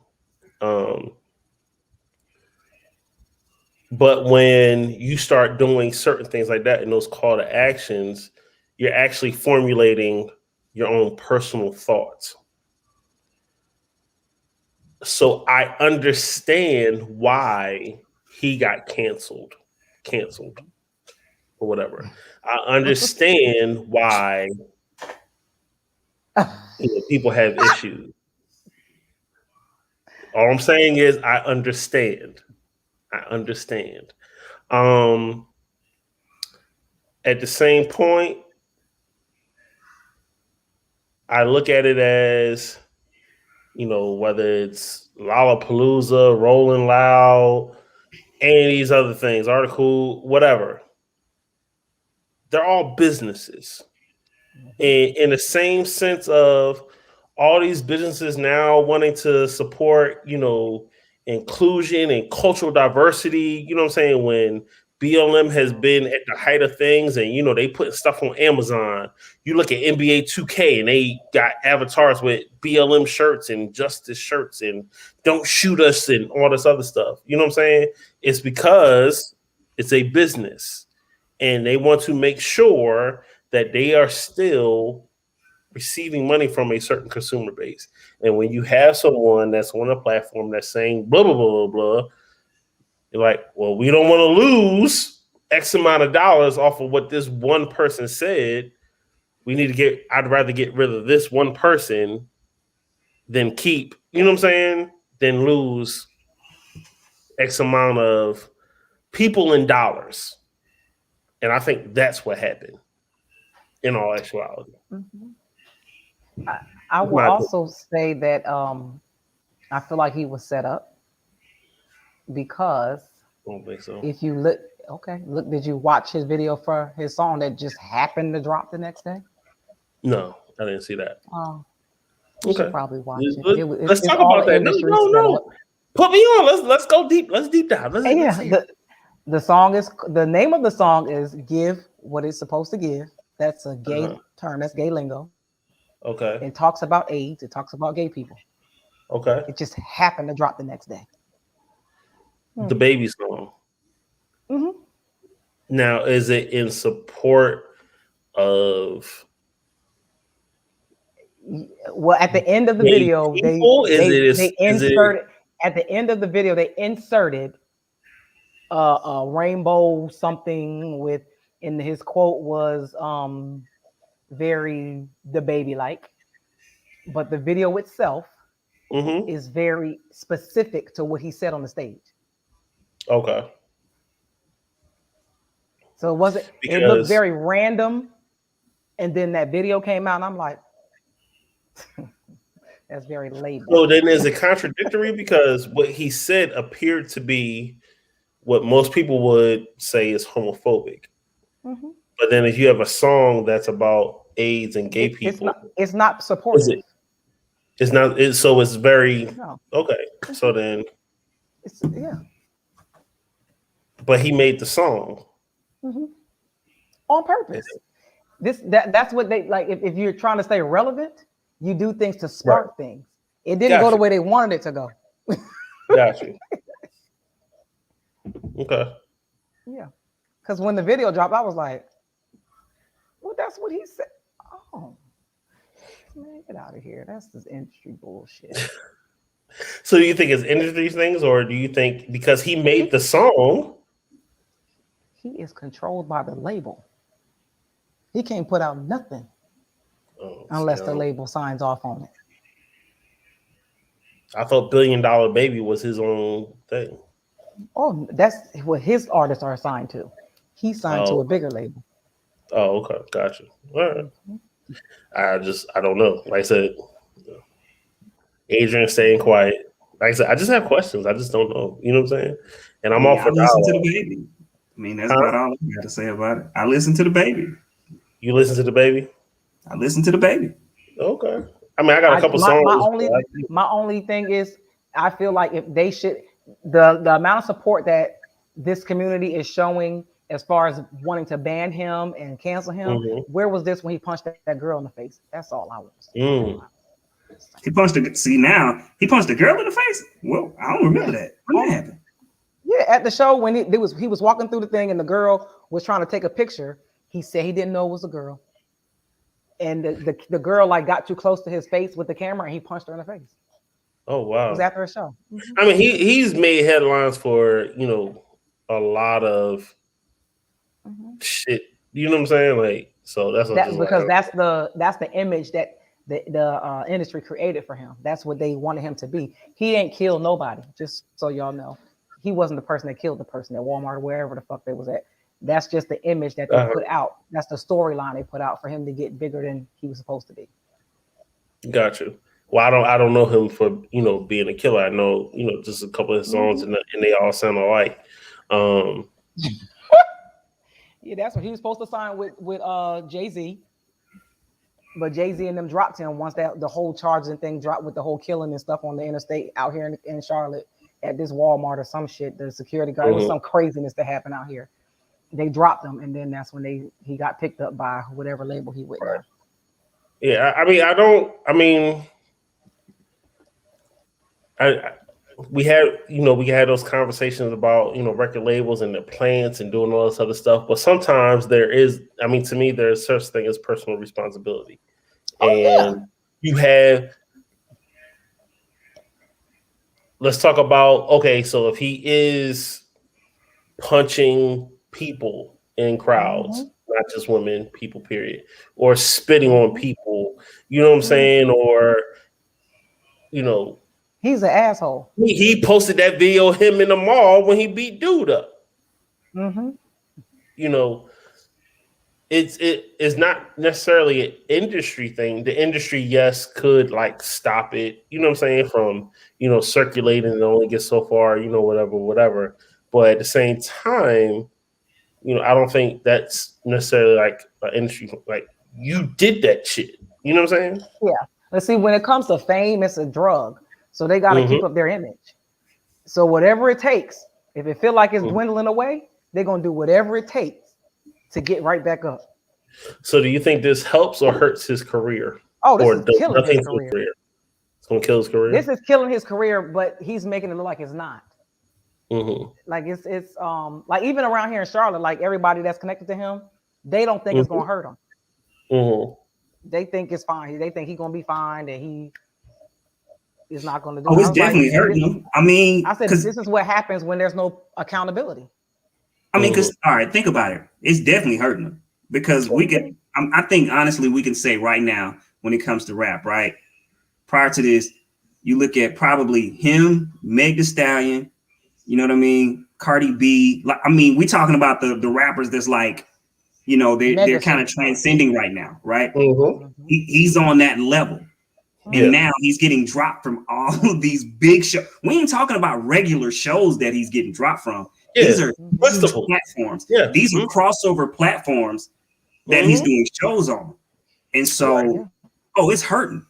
You know what I'm saying? This is kind of when Chris Brown, hit Rihanna. Like, you remember Chris Brown was on Michael Jackson trajectory before that happened.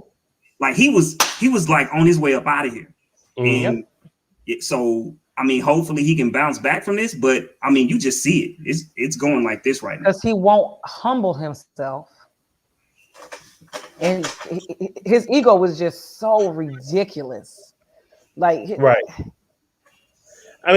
Okay, let's look at Kevin Hart had the same, or not same, but he had a similar situation. He owned it. He made a tweet years ago that was homophobic, and people, wanted to cancel him, and he apologized. He apologized plenty of times, and then when it came time for him to do Grammys, people brought that tweet back up again, and he was like, "No, I'm not apologizing no more." Nope. That was 6 years ago, and since then, I've apologized X amount of times, and I don't crack jokes like that anymore. You don't see that in any of my shows, blah, blah, blah, blah. I've hired people on my staff that are, homosexual, gay, lesbian, blah, blah, blah, blah, blah, blah, blah. He's like, I'm not apologizing no more. And they still wanted to cancel him. Yep. You know what I'm saying? But he took that stance and he was like, I'm not doing it. No, I'm not saying I'm apologizing. If I don't get to do the Grammys, which is a dream thing to me, so be it, but I'm not gonna do it.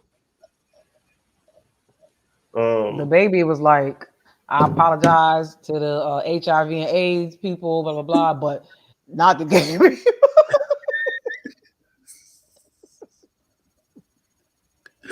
So not the gay people though. He was like, no. I mean, but hold up, help me out. What did he say to the gay people? He said the gay people. He said, so he was telling people to put they flashlights up on their phone. So he's like, right. A nigga in the parking lot sucking another nigga dick. Put your flashlight camera up. Okay, that's it. That's what he said. Yeah. If you ain't a motherfucker with AIDS, put your flashlight up. If you ain't a nigga sucking motherfucker with AIDS or disease that's gonna kill you. Yeah, you ain't with AIDS and you gonna die next week or in 2 weeks. Yeah. But he said for the gay part, he said if you ain't in the parking lot sucking another nigga dick, put your flashlight camera. Oh. Okay. So it sounds homophobic. So hopefully it was a lot of cameras up, but if not, I mean, but that was very hold on. Like, hold up. Okay, because y'all got me in it now, so we finna talk about it. That was very particular. Right. But what did he say? He said that. That's all he said. If you're not a nigga that was in the parking lot sucking another nigga dick, put your camera up. Right. That's like saying if you not a person with, if you got, how they do in the club, if you got more than $100 in your pocket, throw your hands up. You know what I'm saying? So you really know you only got $20 in your pocket, you gonna be like, but see, I can't put my hands up. This is where the problem. But you don't want to be seen as a person that only has $20 in your pocket.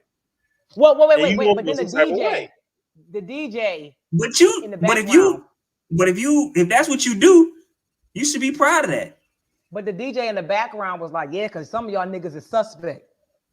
And then the next day, that was okay. The DJ said that. But then the next day, it's a lot that right. So I guess it's more than I'm missing because I'm like, if what you the put baby your said like, the next day, so if he say worse.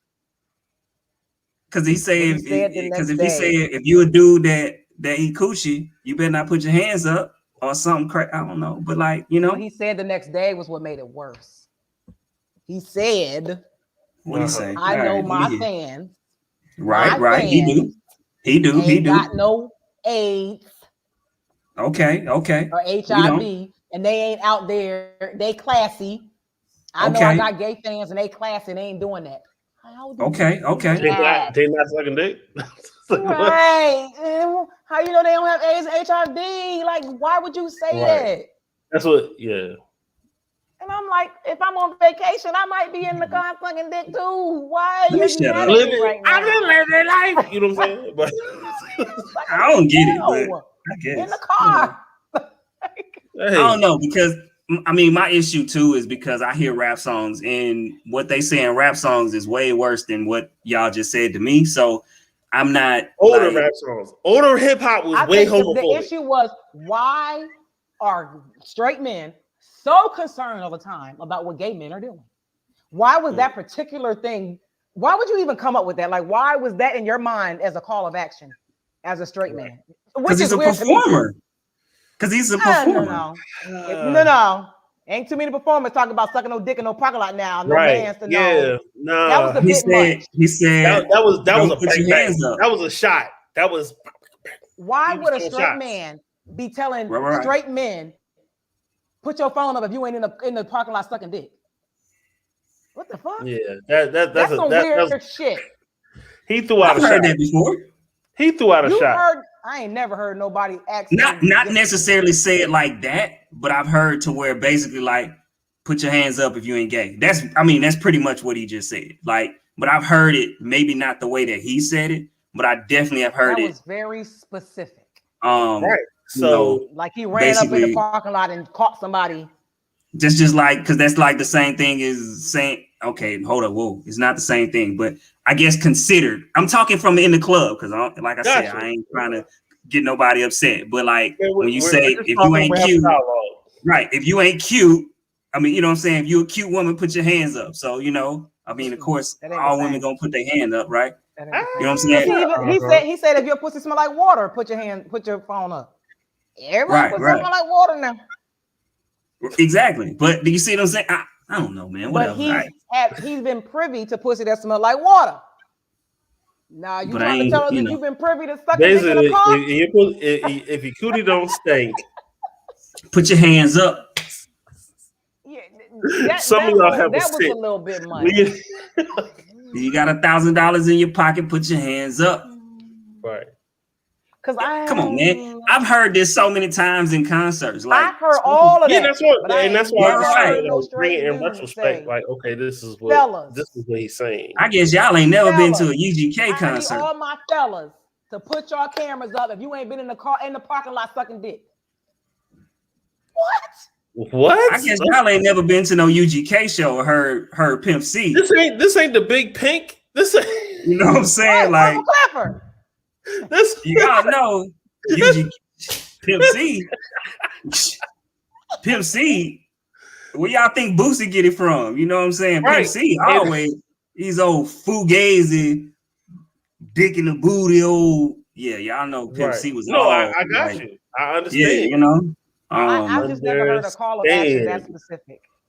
Like I said, I understand. On the that's one of the things I said. I understand. I don't know why he said it like that. I do, but like I said, I'm from the South, man. So y'all know, like the South is extremely.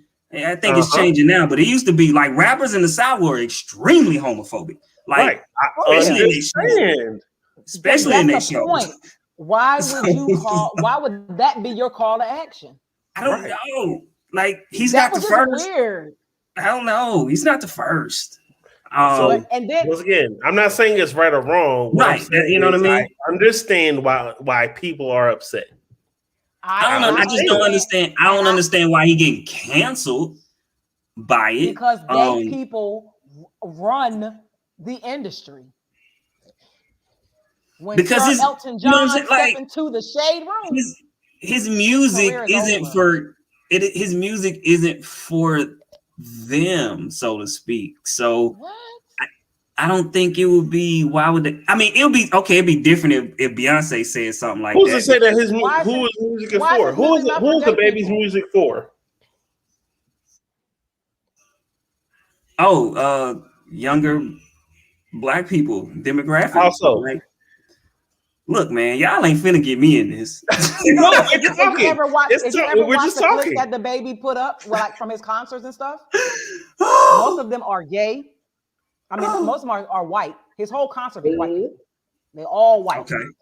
It don't be a Black person in a goddamn audience. They be all white. Now, I'm sure about 50% of them be gay. Okay. Gay hey, man, he got to figure that out, man. he got to figure that out, man. I don't know. Hey, man. I just want to know if he saw somebody. Go get Kurt. Album out in stores. Traumatized them. That was so specific. I don't know, man. Listen. Oh, man. Lady. Oh. His ass canceled now. But speaking of $1 Billion Baby Entertainment, my artist is actually performing Sunday for their back to school bash. Let them know. Charlotte. Say it again. Yeah. Tell them one more time. Dang, $1 Billion Baby Entertainment back to school bash Sunday, August 15th. Money Train will be performing live. What? Where at? Charlotte, North Carolina. Don't drink no more wine. Right. Y'all out here trying to. We got a show on Saturday too. It's somewhere. I think it's in Charlotte too. Shit. As long as y'all don't cancel Moneybagg Yo and Lil Baby, man, I guess that's all right. I really wanted to come see y'all. I really wanted to come see y'all when y'all was in Raleigh, right up the street. But I was working. Raleigh, let me see. Raleigh. God, these shows running together. Yeah, I'm sure it was all the same, but Money. It was an all-white party. It was an all-white event. Oh my God! I really want to come out there. Yo, the all-white party. Yeah, I really wanted to come out. I was like, damn. Listen. It's like, them big girls showed Oh, out. You hear me? They showed shout out to out. the big girls. I thought they was pregnant. I just didn't know. Shout out to the girls 215 and up. That's what I'm talking about. They had them a ball. Go But ahead. we went to 215. Ooh, I just got dizzy. where was we at? Somewhere else in North Carolina. Henderson, Henderson. North Carolina. Off the chain. You hear me? Yeah. But Moneybag Yo is a super diva. I For was real? like, yes. I'm like, mm-mm. I'm like, oh, y'all gonna have to move. I'm not moving nowhere. I'm staying right here. Right here. Tell me, he don't want nobody back here. We outside at a fairgrounds. What do you mean? Where we going? Where we going? He better go sit down somewhere. Mm. Yeah, he was off the chain. Trina. Oh, wait a minute. You can talk about it now. You ain't doing no more. No, I won't mess up. Yeah, we'll be back with her in September. All right, see, never really don't. Yeah, shout out to Trina. She doing Love Hip Hop Miami. I think just started. I don't know. Oh, for real? Check out the Verzuz with Eve. It was nice. But we You know, do I Anthony didn't watch Hamilton that now. one. I didn't even watch that one. Anthony Hamilton is amazing. Yeah, it's crazy. Yeah. Huh? You didn't know that? I'm talking about in person. He was in the studio with him for like 6 hours the other day. Nah, he's hella cool. You know Yeah, what I'm he's saying? very humble. Real humble. Real cool. Yeah, I'm small, short as hell, but yeah, he cool as hell. Yeah. Yeah, we had a great time with him and his team. Yeah, I met him before. He's recording his new album right now, so we got some stuff in the works. So it's awesome working with him. That's what's up. That's what's up. Hey, like to hear that. And the new Money Train video will be dropping soon. Move, so be on the lookout for that.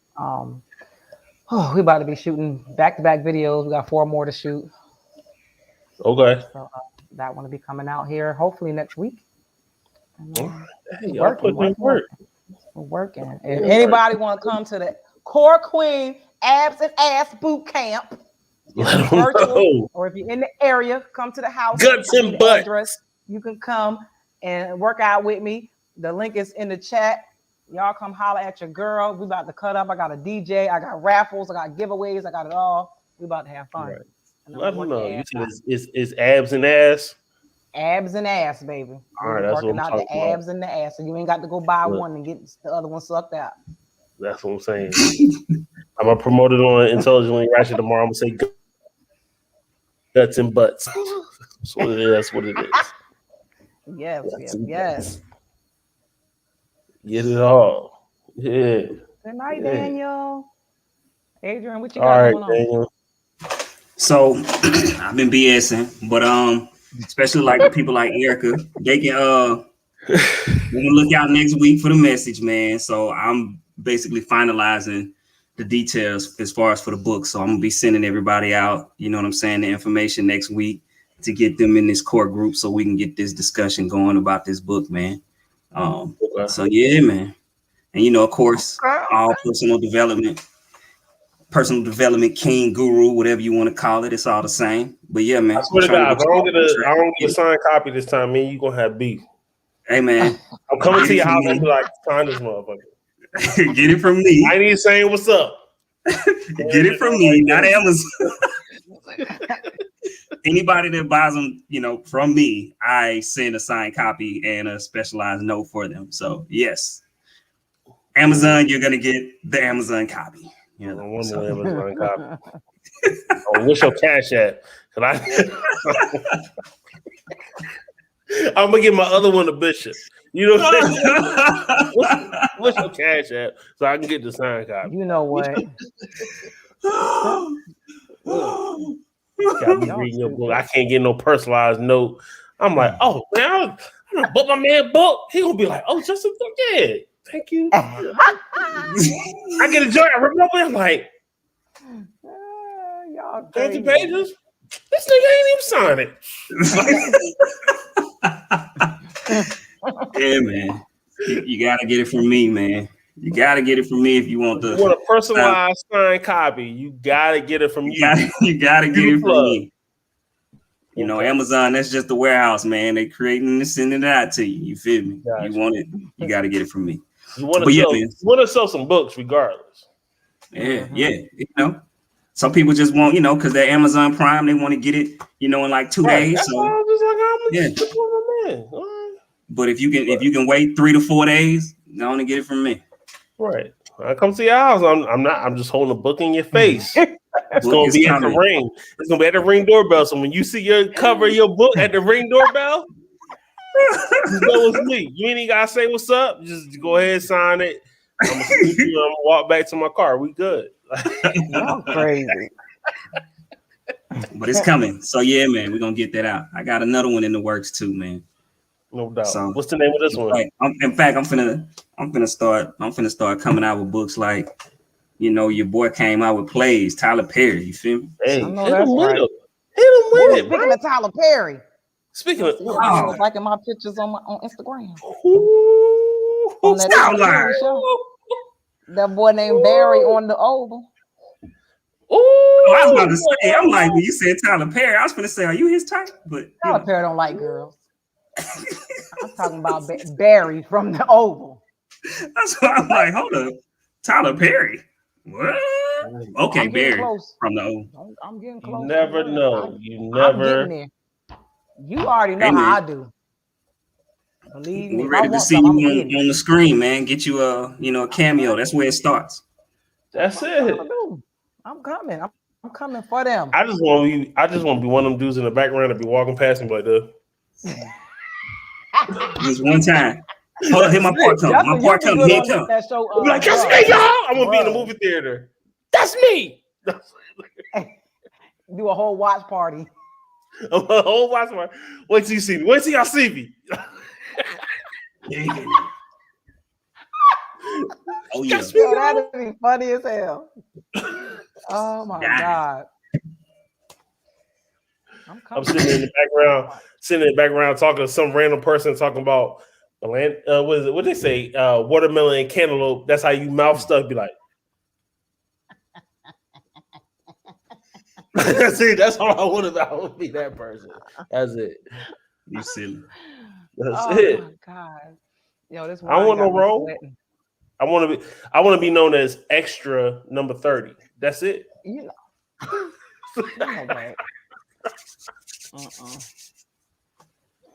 That's it. I'm coming. Just wait. I'm gonna give me a good hot steamy sex scene. Yes. Oh goodness. Yes. Don't do it.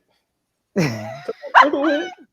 Wait, after my I do a photo shoot every year for my birthday. This one about to be crazy. Okay.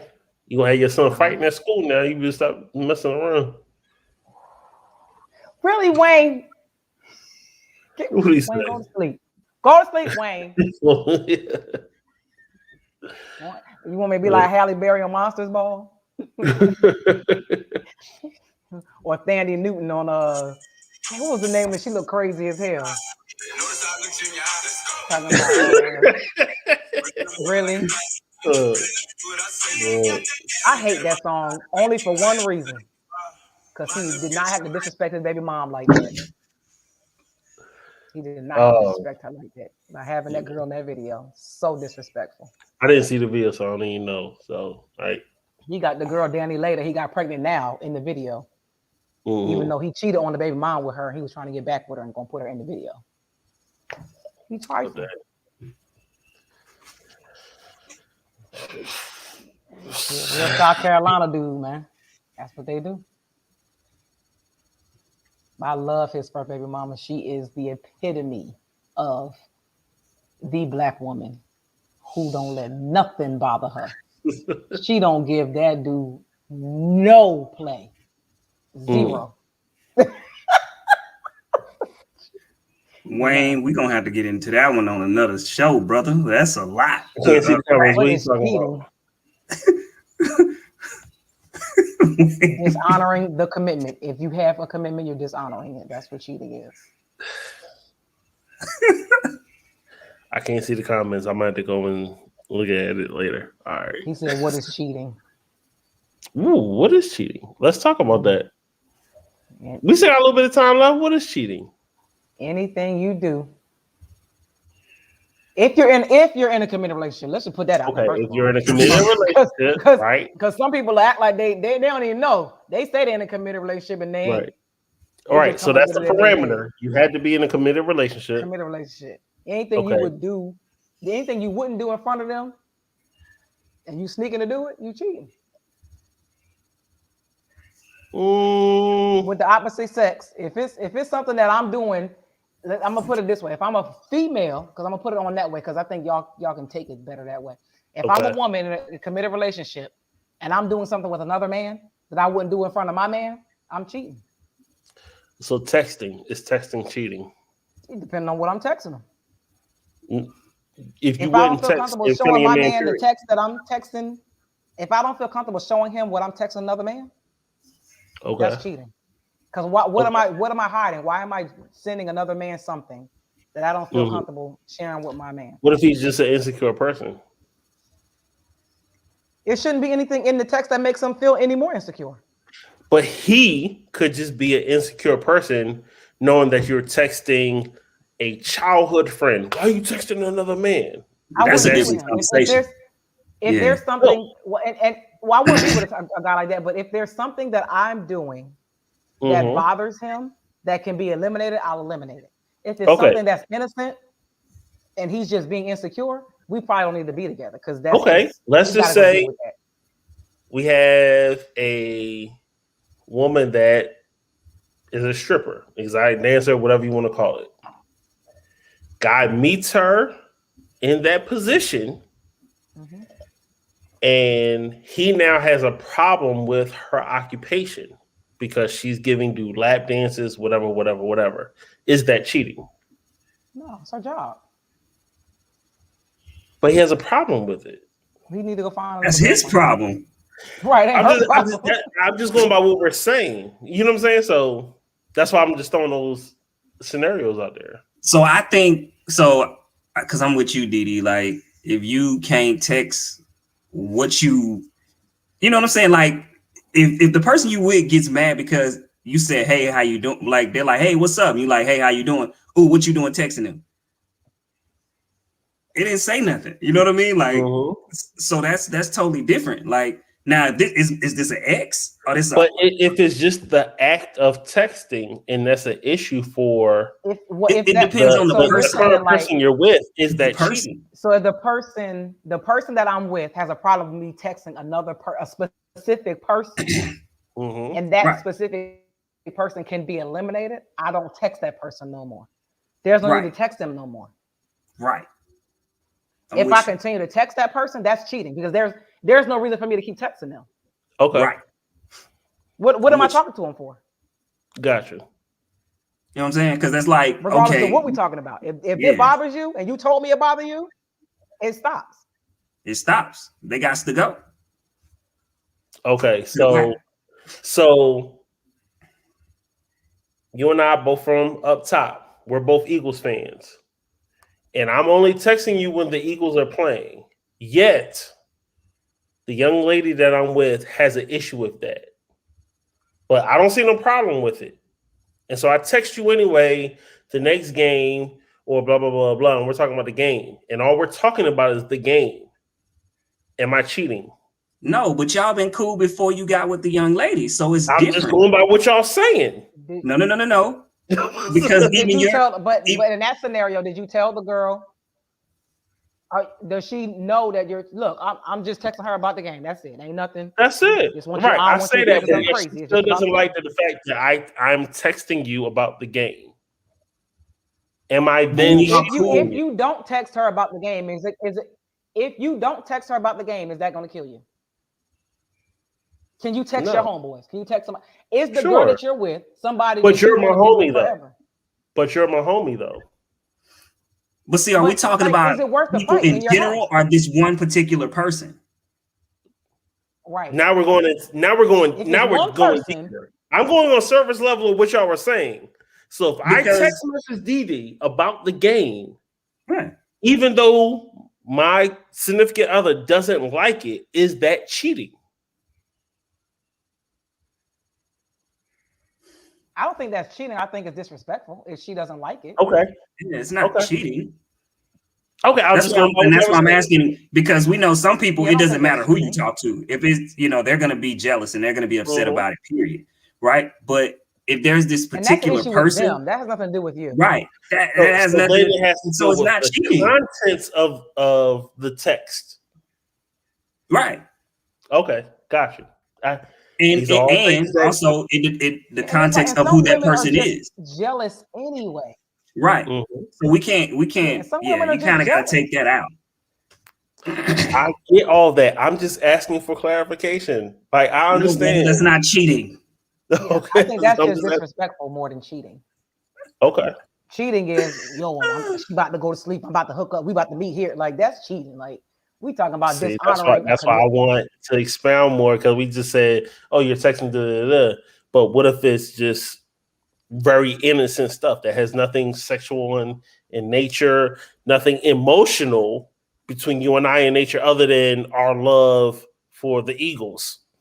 We're not bonding, or we're like, yo, fucking Wentz, I'm so glad he's fucking gone, blah, blah, blah, blah, blah. I'm not saying, oh, yeah, you look so good, or you so pretty, or I love your mind, or It's, yo, get this motherfucker out of here, put Jalen Hurts in, I fucking hate the Cowboys, whatever. If that's all the text message she gotta go. Ain't no way I would even date nobody. That's too much. That's like, she would have to go. Yeah, like that's. And I just asked for clarifications, because I'm pretty sure it's a person that is going to go through this or have gone through something like that. So are they still your friends, Wayne? So Wayne said that all of his female friends are pretty, and they tried to interact with my wife, but my wife didn't want any parts of that. They tried to be non-threatening. Mm-hmm. Well, that's just her distrust in other women. Not saying she's right or wrong. She just doesn't trust them. And a lot of times women don't really like to be friends with new women. Mm-hmm. Like, we just don't need no new friend. Okay, so let's go into that. Should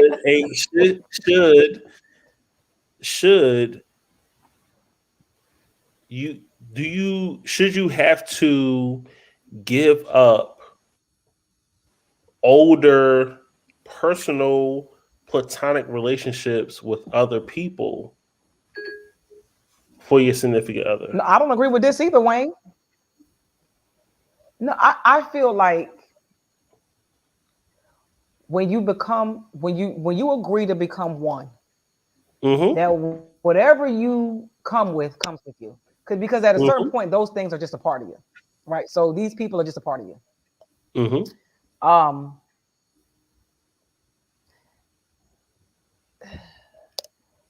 Some people just don't mesh. Got you. And I mean, it's just, I don't know if you can force it. I don't know. Like, it's just, some people just don't mesh.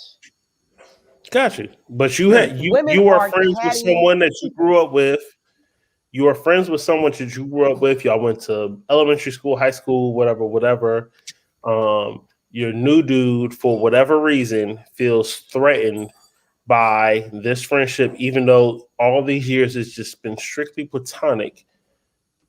Should you have to give up that friendship with this person to be with? I don't know about give up, but I think that it will. He don't like old dudes. He don't trust the fact that y'all friends, and he don't want you talking to him no more. And he verbalizes this. He expresses this. So I don't. Okay.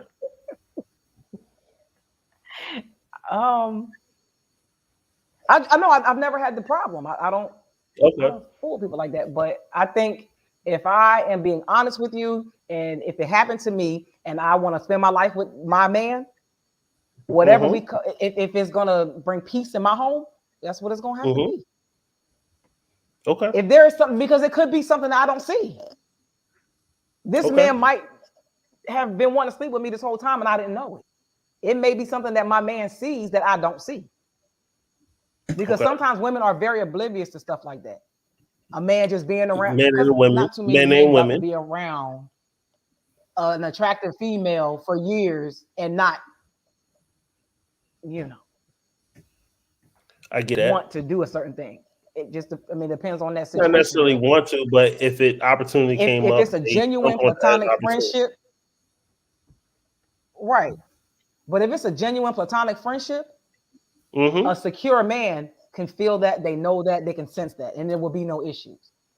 Men normally can sense when it's something more than that. Women, they're a little bit more catty. They're a little bit more jealous. They just don't want women around their man, period. They just don't. I don't care if you don't show them nothing. We just don't want you around our man. Right. Adrian, what you got? This dude. You gonna say LeBron James? No, okay. See, I can't see the comments because of how I'm logged in. I'm logged in as a guest. Wayne said we always want to sleep with y'all the whole time, and me, just like y'all can say, I don't know if that's true. This dude. The whole time. Want to or willing to is two different things. I got you. But I understand what he's saying. I agree. If the opportunity presented itself, absolutely. I agree with that. But not want to, like I'm seeking it or I'm just waiting for it or whatever. Is one, it's different. But I get it. I get it. I guess. Adrian, what you got about the whole thing we just talking about? What you got? So hold on. What Debbie say? Hold on. I need to see what Debbie said. Hold on. Debbie said. Oh, okay. I did not expect Adrian to stop talking to his female friends. Respectfully. Got you. Met before me. I've met and liked them. However, it was someone he had a sexual relationship with type of thing. Fuck no. Respectfully. Okay. Why though? Okay. Even if he had a one-time fling, they was both drunk, and they got at it, and then 5 years later they're still cool and nothing has happened since then, type thing. But I just throw situations out there. You know what I'm saying? Like, okay, why would it be an issue, or is it an issue? But you get, no, because people have those type things where it's like, nah, I don't want you being friends with this motherfucker. Or she says, I don't want you being friends with that bitch. You're like, why? Like, cool. Like, we went to high school together. It's cool. This was one time and it wasn't even. Or even if it was no time. Yeah, I had a little crush on her back then, and that was it. Like, I didn't. You my second wife. I ain't even worried about this girl. You know what I'm saying? Whatever. I don't know. I mean, that's a weird situation altogether, man. I mean, yeah, I don't think it's weird, but okay. I mean, I mean, like, I guess because I don't do it. So I guess it's kind of different. Like, you don't do what? I don't be cool with people that I was clapping cheeks with. Like, oh yeah, that's right. Adrian don't even. Once you cut off. Yeah, I cut him off. Like, you know what I'm saying? Like, it's no, and I guess also too for the simple fact, like, even girls that I was talking to, they wanted to still be with me. So I guess maybe that could be. I never was with a girl that was like, yo, we just cool and respectfully we just became friends either. So nah. So nah, it's over with. Peace. Good life. I wish you the best. I hope you find what you're looking for. Yeah, all that. You know what I'm saying? But I got you on that part. Yeah, man. Didn't work for a reason. Because I remember I got you on that Adrian part. Adrian had a problem with me still being cool with my ex-husband and his family, me being at all the family events. I remember that. Yeah, that's a little crazy. I was like, it's cool. Nah, I get it. I understand it. I don't look at that dude like that at all. I mean, Yeah. that's great, but that's just not something I do. I'm cool. Yeah, but No, Yeah, thank you. yeah, nah, I couldn't. So, and call me what you want. I couldn't personally deal with that. Like you, like, yo, hey, boo, let's go over my ex man house to chill and kick it with his family, and then just the interaction. Because I'm pretty sure if you're going to see his family, they still love you and like you. I'm They good, do. homie. They do. But they would love No, you too. That's the thing. That's nah, how great they are. nah, nah, That's how great they no, are. It's so nah. awesome. So I awesome. bet it is, but that ain't a It life that is. I would just feel some kind of way. I think I And then would, marriage don't and even I'm not, count, man. and I'm not jealous by any marriage He's means. don't even make it out. 19. It's a He's mulligan. Stop it. 19. It counts. It lasted 8 months. Oh goodness. I That's guess my I wouldn't even talk dog. to. I wouldn't even talk to the girl I had sex with when I was 16. So I guess once again, I'm different. Wow. So But we literally grew up together. Like Mhm. we like so intertwined as a family. It's crazy. So it's no getting away from it anyway. So Got you. yeah, I'm good. I'm good, homie. I Like don't do remember it. I you? don't think about it. I don't even. Nah, I'm cool. It's like Yeah, let's it go. never Let's go to my happened. family barbecue, boo. It's like it never Boo. happened. I was your boo. I ain't your boo no I more. was you break up with a person because of that? No, I don't know, man. But that would be. I'm telling you, I mean, it she would only have to be. happens like once every 5 years, maybe, if that often. And the fact When they that you have like a still really want big to event. go, But I still communicate with like on Facebook and stuff like with the family. It's not like I go and see them all the time. I'm not But even if they have an Facebook event, friends. they invite me, and I'm like, okay, yeah, I'll be there. Because it's always a huge event, a huge milestone. Mm-hmm. You know, no biggie. Yo, I'm good, homie. That's what I'm saying. Like that's just not because I'd be like, what? Like, why do you still? And once again, because you gotta, like I told you, from my perspective, like I don't do it. So, because it's like, for what? Why? And I mean, I guess once again, most of the girls that I stopped talking to still wanted to be with me, and so Yeah, see, and I guess because yeah, there's nothing even like that, and it's like the whole neighborhood is there. It's not just like a family Not thing. just It's always the it's whole the hood is whole there. neighborhood, right? Yeah, everybody from the hood is there. It's not like just a family event. So now I'm gonna like let you literally go. everybody we went to school with is there. I'm gonna It's let not you just go. me and his You whole want to sit in the family. hotel? I'm gonna let you go, and if you go, I'm gonna be out. Well, that's why you're married to Debbie. Yo, I mean, I like for yo, me, I can see that to a, like I said, to a degree. If I just know that there's nothing there, and your relationship with that part of the family has just continually extended, I get it for a certain level of degree. Me and my ex-wife were both from Philly, and so when I y'all go got back kids home, together? if I got especially my youngest, Y'all got kids together? yeah, big child, my youngest son. Okay, well then I'll it's stop over easy there. I'll see him. conversation. You know what I'm saying? But I Whatever. was with my ex-husband when I was pregnant with my daughter. So he was there with me the whole time with my daughter. And I was with his daughter because her mom wasn't there. Right. So it was like I raised his daughter too. So anytime they have an event for her, I'm there for her. So yeah, and that's what I'm saying. Like she had an older son. I help raise and take care of him. So if it's something going on, like I'm still gonna go through on the strength to see him, dap him up, give him a hug, let him know I love him. I'm gonna say hi to everybody. I'm not staying, but hey Didi, y'all, I'm gonna give you a pass. or if they come down here, and that's happened where my ex-mother-in-law has come down and she's just like, no, I want to come over your house and, say hello. Come on over. You know what I'm saying? And, my girlfriend at the time has been there. And Didi, I'm gonna give you a pass. Huh? Yeah, I like said, I Didi, was I'm gonna give you a pass. my ex-husband really, no, seriously, like all jokes aside, you talking about a stand-up dude. Like that dude, See, my you daughter pushing dad it. didn't. You pushing No, I'm it. serious. My daughter dad You pushing didn't. it. See how you talking She didn't about meet him? her dad till she was 5. I was trying to give you a pass. You pushing I it. started dating him when I was like 6 weeks pregnant, and he took care of me and my daughter. Stand up dude.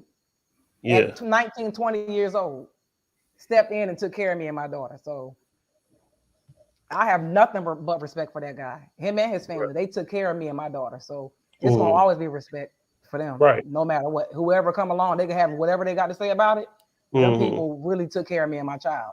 Well, my family didn't step in, so it is what it is. The situation dictates that. Yeah, I feel you. Yeah. I you know, and that's why I literally don't look at him like that at all. Like we was too young to be married and have no business being married at all.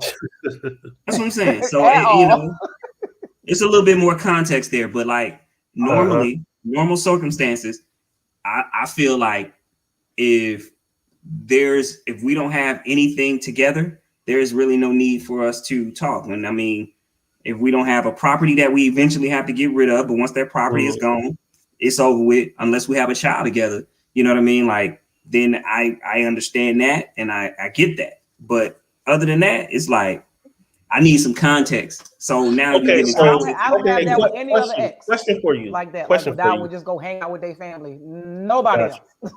Gotcha. Okay, Adrian, question for you. Before your wife, how many serious relationships have you been in? Serious? Before my wife? Like 3. 3. Okay. And with those 3 breakups, was it amicable? You know, do they hate you? Do you hate them? Or, you know, what? How was the breakup? I let it go, man. Okay. And so that's what I'm saying. So it was like, I guess because I let it go, I think that maybe that has a part to do with it. And they wasn't ready to let it go. And you know what I mean? So it's like, I knew that we couldn't be cool. You know what I mean? Because it's like, you could try to be cool, but that ain't gonna work because they're trying to get back in the door. But you not trying to be there with them anymore, right? So it just made it kind of hard, you know, for me looking at it. Like, I never had a breakup where it's like, oh yeah, you're a cool person, I'm a cool person. Like, yeah, let's just be cool. That never happened to me. So it's like, nah, I'm good. So I had to cut them off. I tried. You did some shit and they hate you, basically. No. I'm messing with you. I don't know how you hate how they hate me. They still wanted to be with your boy. So I mean, it just wasn't gonna work. I feel like this, right? And I think a lot of people need to understand that. Just because you both are good people, don't mean that y'all go well together. Each other. You know what I'm saying? And so I think sometimes people try to force that, and it's okay. Yes. He's a good dude. She's a good woman. It just don't work. It just don't work. You know, people be kind of forcing these relationships out. You know, letting them linger on 4, 5, 6 years. Yeah, he's a good person. She's a good person. It's just y'all don't mesh. Let it go. It's okay. So, but sometimes people see a good dude, like, okay, or a good woman, and it's like, I'm gonna hold on, like, we gonna work this out. Nah, we can't. That brings in toxicity. You gotta, you gotta let it go. You know what I'm saying? Gotta let it go. So, Adrian, you mentioned like 4, 5, 6 years of a relationship. Can we get an update on your friend that was with the guy for 10 years? That was married? Yeah, what's going on with that? I mean, she still hadn't messed with him. Really? She still hadn't gone back. Wow. Okay. She hadn't gone back. I know. I'm shocked too. I'm shocked too. Is she dating? Like, what is she doing? Like, we want to talk to dating. Her. Yeah, she dating, but she hadn't went back to him. She's standing strong so far. I don't know how long she gonna last, but no, I mean, I'm just being serious. I feel like if she doesn't find someone, she's gonna eventually revert back. Because I mean, it's hard out here, right? For people dating. And I think if she doesn't find someone that shows her that it don't even have to be that person, but just someone that shows her that it's somebody out here, I think that eventually she gonna just revert back to what she know. Is she like going on dating sites? Like, how's she dating? What's her like? Now that part I don't know. I mean, I know she's going out and met people, but you know what I'm saying, I don't know if she on a dating site or anything like that. So I'm proud of her. I hope she stick to her guns and just I hope she do too, but Right. I mean, I heal just and unless she, realize like, see something that shows her like it's some good dudes out here, she just gonna and it's revert so back. hard right now because it's even I don't know if y'all saw it just before the show came on. Meek Mills actually made a post, and he pretty much summed up exactly how the generation is when it comes to dating. He pretty much was like, I don't want to be in a relationship, but I want to spend time with you. I want to have fun with you, but I don't want you to ask me where I'm going, where I'm at, who I'm with. I don't want to be held accountable for nothing, but I still want to sleep with you, and I don't want you to sleep with nobody else. That's a relationship. Basically, that's a toxic relationship. I mean, that's a relationship, and that's a monogamous relationship. No, he said, I don't want you to ask me. Relationship. No, he said, I don't want you to ask me where I'm going and what I'm doing. Oh, okay, I forgot. I missed that part. Yeah. Oh, I missed that part. Question me on anything. You can't question me. So that's a relationship, but that's a relationship, but I can do what the hell I want to do. That's a controlling, toxic ass relationship right there. Yeah. Okay. This is how people are dating. I missed that part. Yeah. I'm like, yep. Dang. That sums up dating in 2021. I want a relationship, but you can't ask me no questions, and I do what I want to do. And you can't hold me accountable for nothing. And you can't hold me accountable because remember, I said don't ask me no questions. But you can't do nothing, and you bet not talk to nobody else. Yeah, that's toxic as hell. Yeah, that's literally how guys are now. Wow. Hey man. Wow. Dude, that sucks. I mean, it's one thing to date and be that way. Like, yo, we're not at that level where you can question things. It's a difference between dating and being in a relationship, just in my opinion. So, me too. Absolutely. But what happened is women didn't require more. They just let dudes do whatever they want. Yeah, that's a big problem. Yeah, it's a big problem. Do Netflix and chill. Because it's like, all right, I know we're gonna have to end this, but I'm pretty sure y'all know people, right, that have dated or women that's been in a relationship with a man, right? And they've been dating him for 3 to 4 years. And there's also another woman that's been dating him for 3 to 4 years. Mm-hmm. How does that happen? How does that happen? And I'm gonna say it one more again. How does that happen? Because women, there's a certain amount of time that you got to spend with both of them women. For bullshit. They allow them to lie to them, manipulate them, sell them dreams, and come up with all types of excuses and reasons of why they can't be where they want them to be. Or you get some, not all, some that will temporarily accept what this person is saying to them. I don't want a relationship.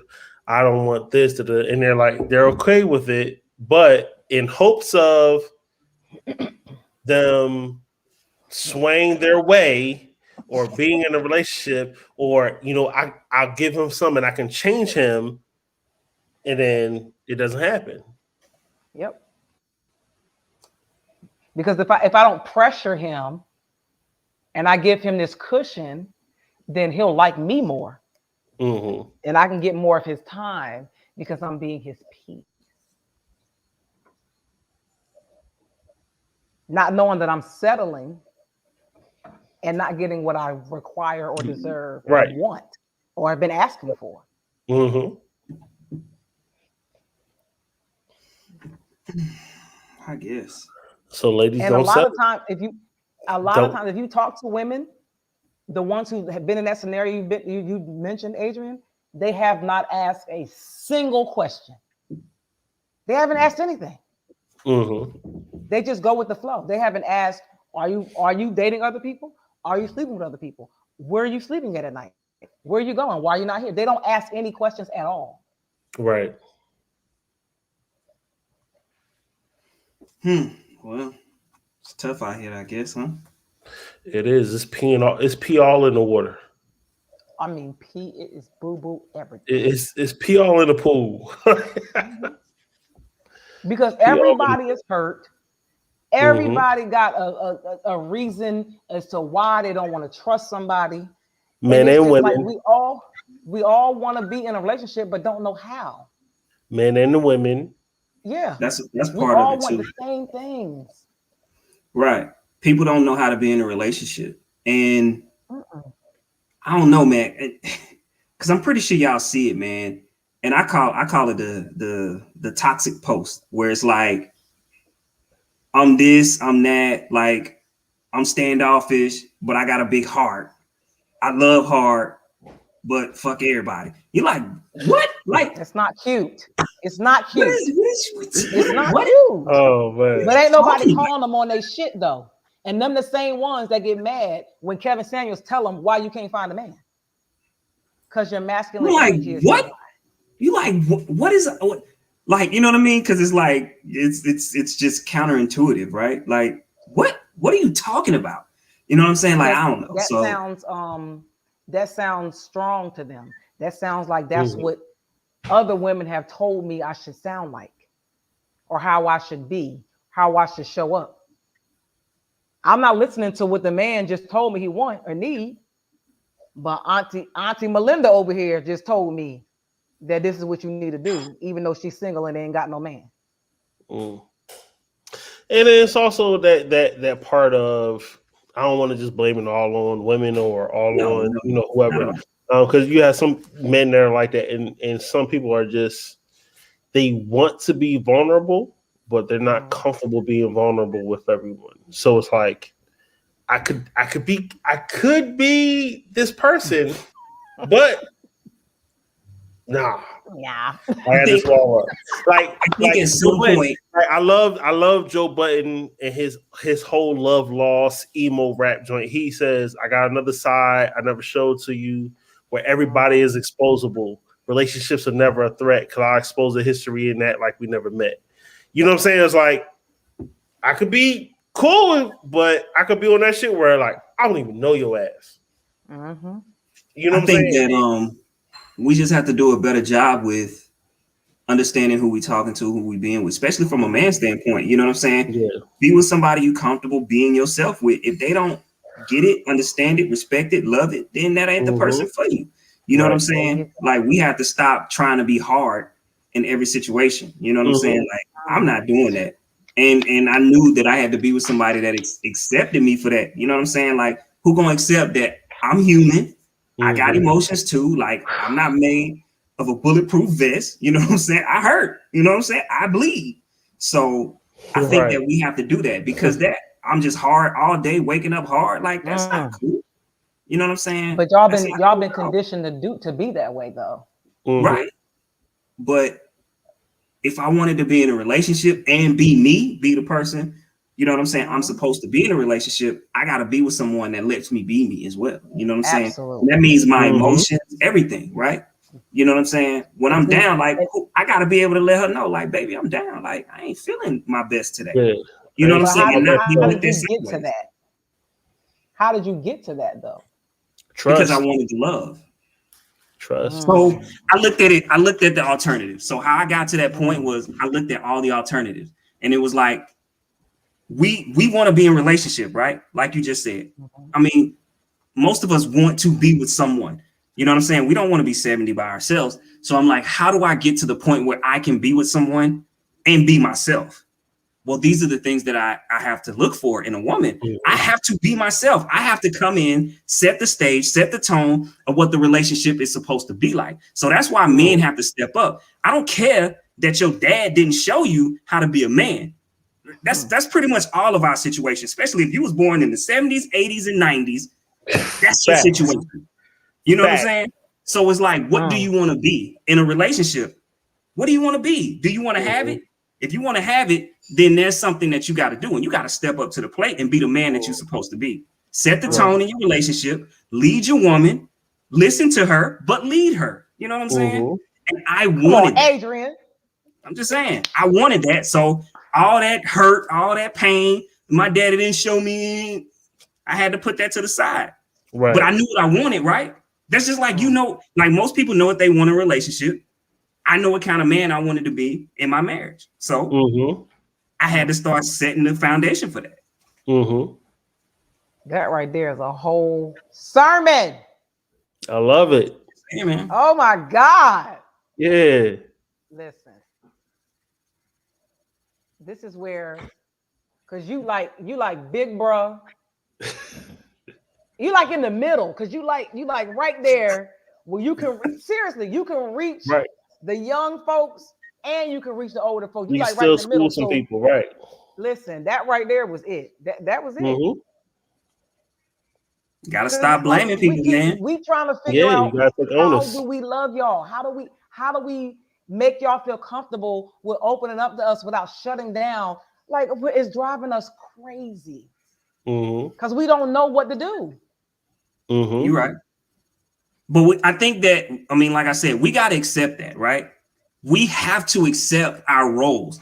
That's why, like, it's funny, right? We have this conversation right now because a lot of times when I have this conversation with a group of people, they like, yeah. That's what I'm talking about. That's what I'm talking about. But I'm like, on the flip side, do you know what type of man that I am as well? And when I say that, I mean that I lead this shit. You know what I'm saying? Like, fuck what society say. I lead this shit. Now, a lot of women today don't want that type of man, right? You know, it's like when you start talking like, whoa, hold up, time out. Whoa. Like, oh, you old school. Yeah, I'm old school. But you want this. You want this type of man.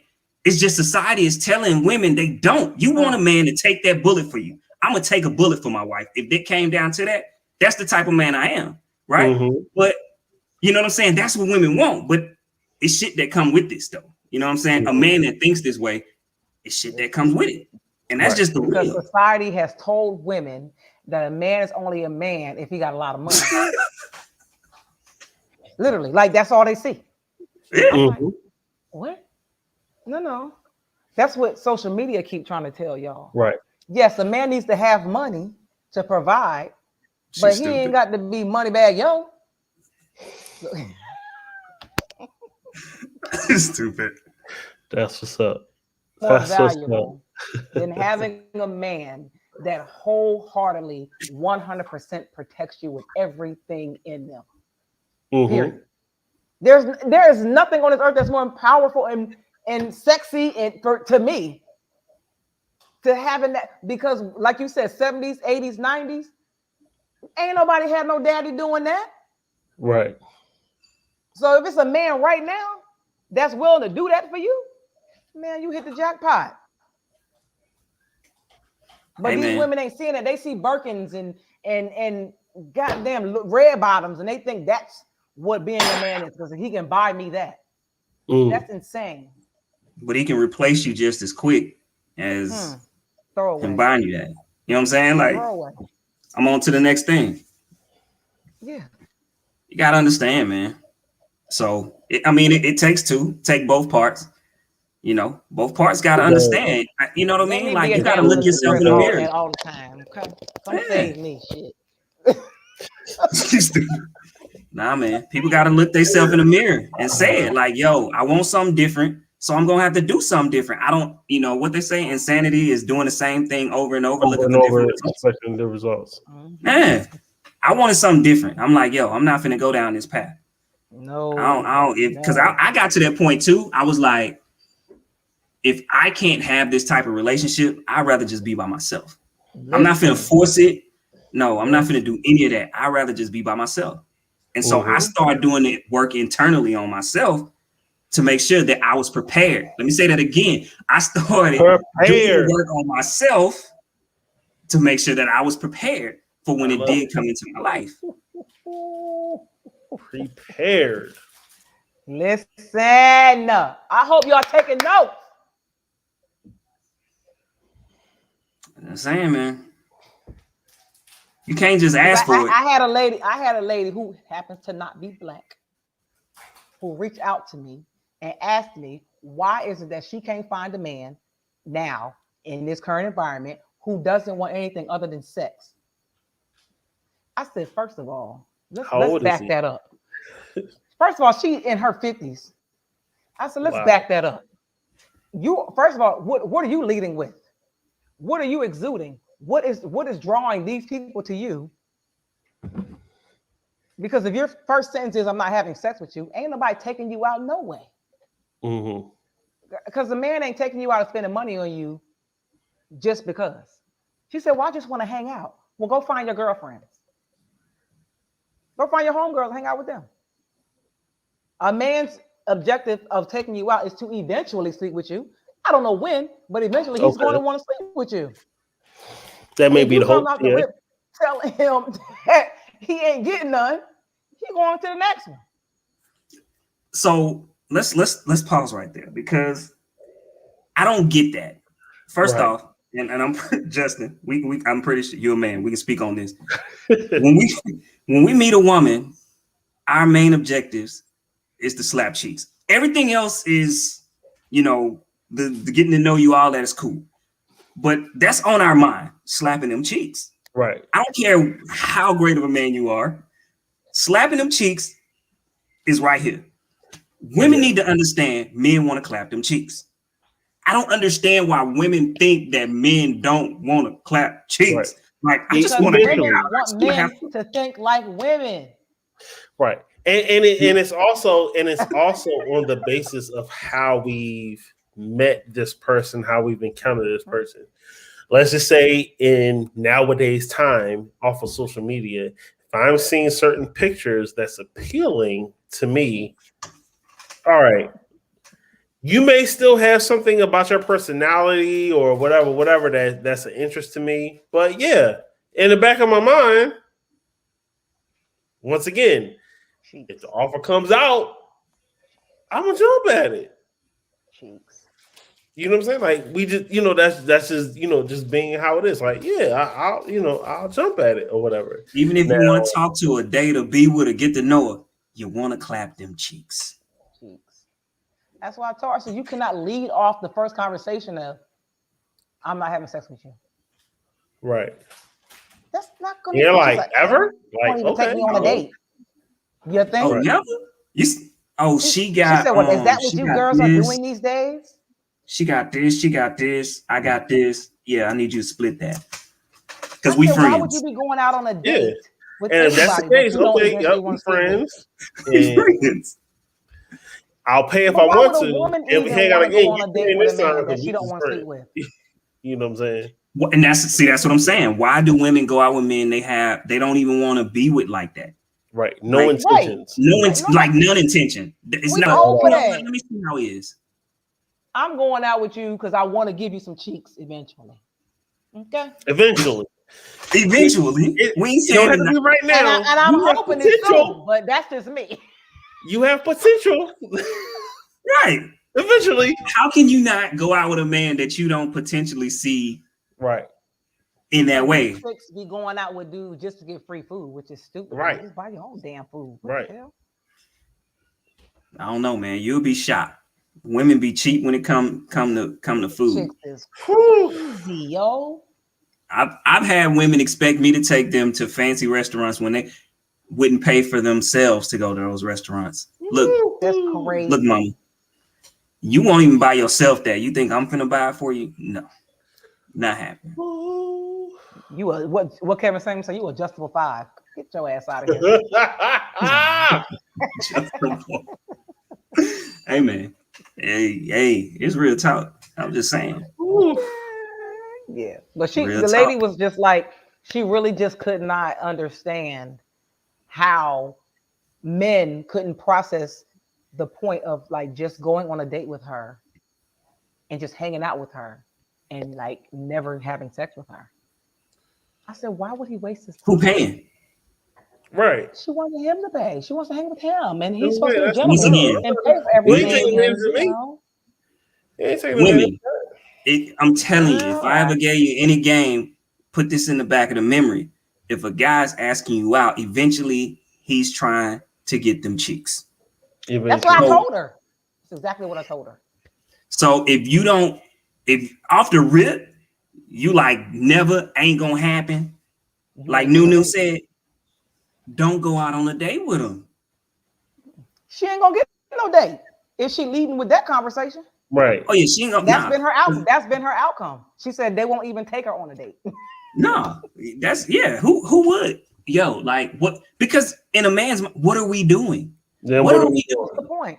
I said What's you the want a point? buddy to I hang can with, just go buddy, out with one of my a gay homeboys. If that's the man, case, I can go or by your myself. homegirl. If that's the case, I yeah. told her to go with her gay boy, her gay homeboy, or her female friends.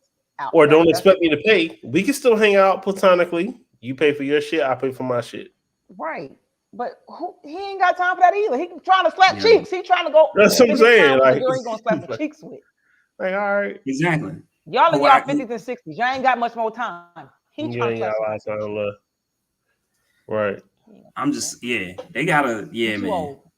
They just had to face the facts that that is a goal. That is an objective. Back then, a person that's 50 or 60 years old now isn't, and that could be the sense too. That person could be asexual, right? But I would say back then the mentality of dating was to not show a sexual interest and show that emotional, mental interest, and then everything will grow after that. I think once we got into like that 80s aspect of that generation, it's more so like, no, we being real, like I'm willing to wait. I'm willing to earn it, or you know what I'm saying, buy some time. Eventually it's gonna happen, but you know what I want. I like you. I want you. You know what I'm saying? Like, I know what you want. We want. We you know want. what I'm saying? Well, Hey man, I'm with you.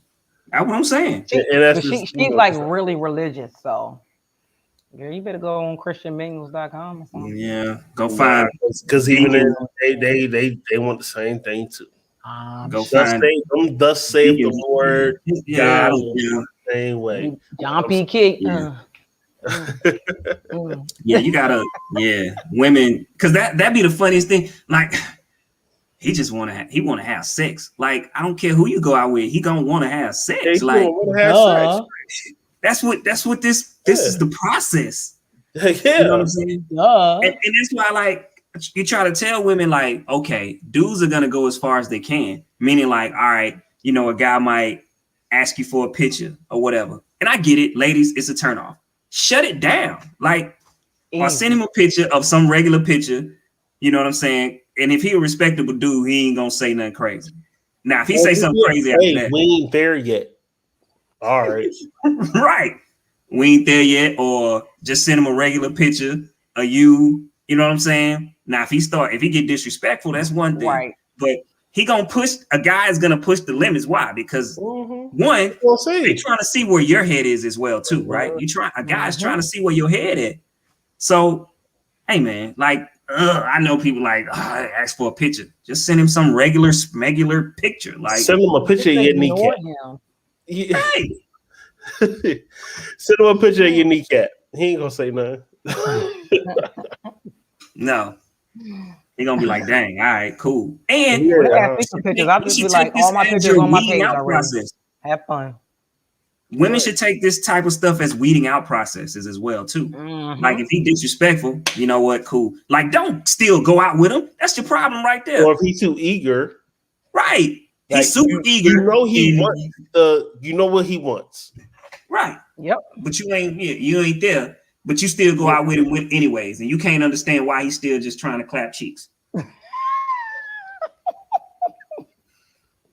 I'm going to change him. Change him. I'm gonna change him. He ain't gonna want to slap cheeks till we get married. Yeah. Look, we got to get off. It's almost 11 o'clock. I ain't fooling with y'all. I know, right? My son back, he probably like, ma'am, am I gonna eat tonight? He back playing football? He about to start football again, or what's up?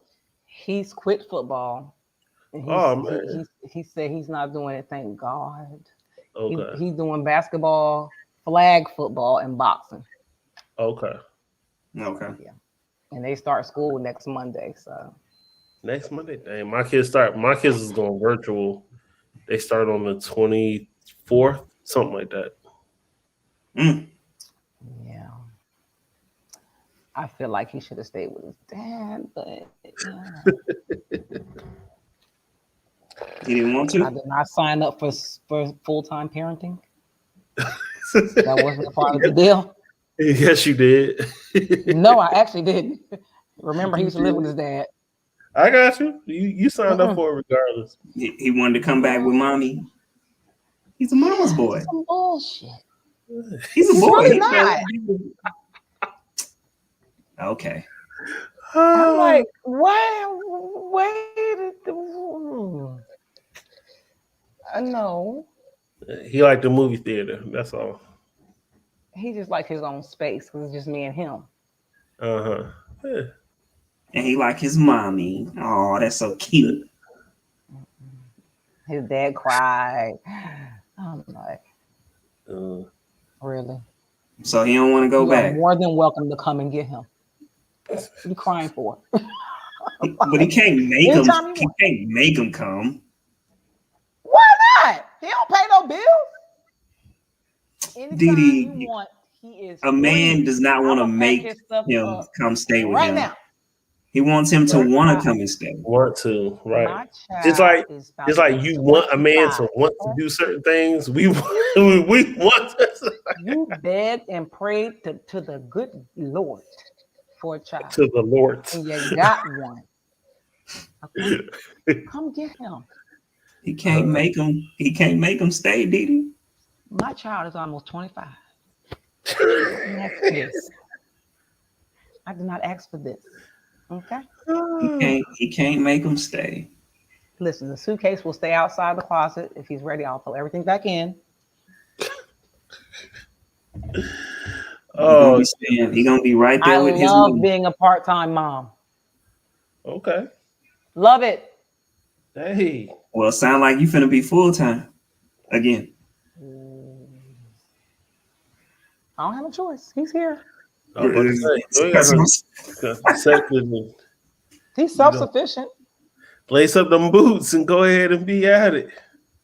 He don't bother me. He just be on his game. I try to talk to him. He act like he ain't got time. I stand in front of the TV and make him talk to me. See if he ain't on any porn sites, you know. That's it. At this point, because he's what? How old is he? He's 11. 11. 11. Yeah. He chilling. Yeah. Then he might like his school. You know what I'm saying? His friends at school. And, you know, Much better than Montgomery, Alabama. Yeah, you gotta think. Charlotte compared to Well, we're in South Carolina. We're not in Charlotte. You right at that border, Rock Hill, whatever, Indian Creek, whatever the heck it is over there. I was trying not to get your whole. I'm not trying Indian to get. land. I'm not trying to get your whole location away, Charlotte. God dang it! You know what I'm saying? Outside where the rich folks at. Right. You know you right over that way, so you straight.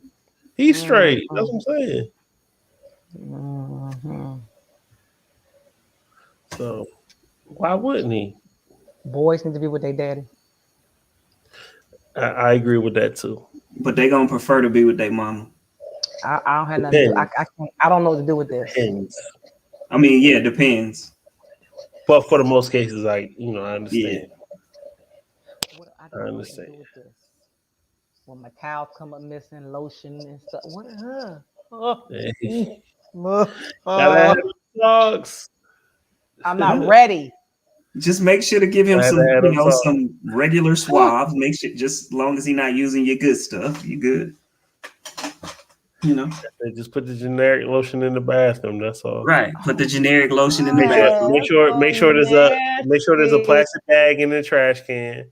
You know, I mean, a couple extra rolls of toilet paper. You know what I'm saying? Just hey, I had to have them same talks. Like, Lo, no, it's okay. It's natural. Boys are gross. I told his dad to talk to him because I found the porn on his phone. He still ain't talked to him. Oh no! Can you have the conversation, please? Nah, I had that conversation. Oh man.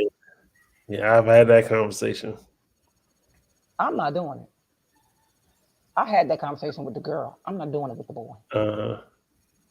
He might need it from you, you know. Well, he need it from his daddy. I'm just saying. That's what he here for. Yeah, I had that conversation. Then I guess for me, because I didn't have that conversation for me, I was like, damn, what do I tell him? And at the end, I was like, go for distance, not for speed.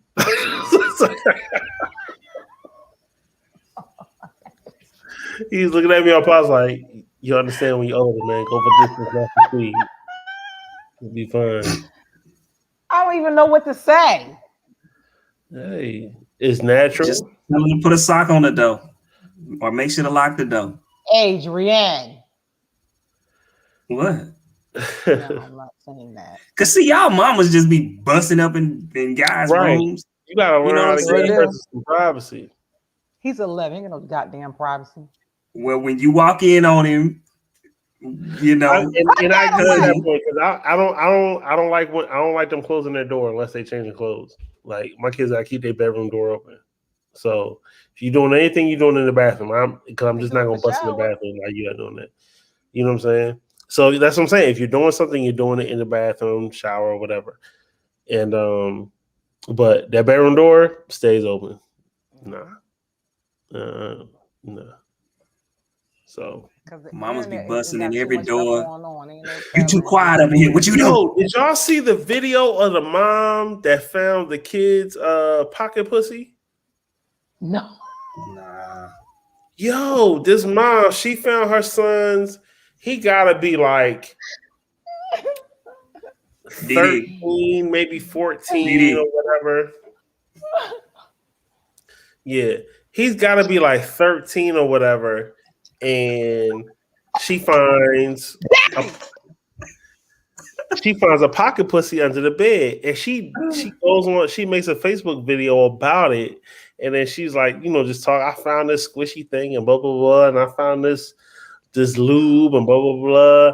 And she's cracking up about it. Like his little penis, and I'm like, yo, you should not be making a Facebook video about that. You know what I'm saying? Like posting it. That's embarrassing to your child. Why would you do that? Because she wanted a viral moment. Yeah, exactly. Have your private conversation. Have your private conversation with the child about whatever, and just be happy that he's nutting in this device as opposed to having a child at 15 years old. You know what I'm saying? Like, or catching an STD when he's, you know what I'm saying? That's it. Like, you know what I'm saying? Like, I was just looking like, you wrong. This is why I didn't want another child. It's too much. It's too much. It's too much. I'm not ready. Nope. So I don't want play. What's gonna happen when he say, "Mom, you mind? Nope. I need some condoms." No. Right. He's not gonna be living with me then.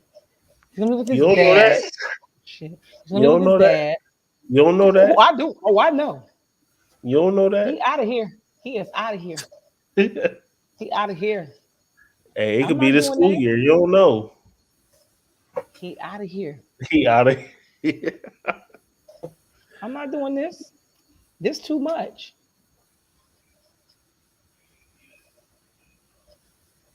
Okay. It's too much. Mama, I need a package. Nope. Call your daddy. Come get your son. Come get your son.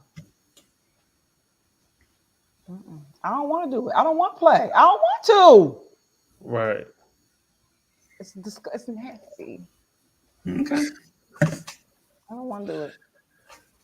That gotta be another topic within itself. We gotta talk about that, being parents and parenting and dealing with all this stuff with our child. Adrian, I know your kid is, your kid and kid to be is, way younger, but we want to have that discussion. Okay. I can't imagine raising a boy without a dad. I just like not being able to call his dad and a boy. I can't even imagine. Mm-hmm.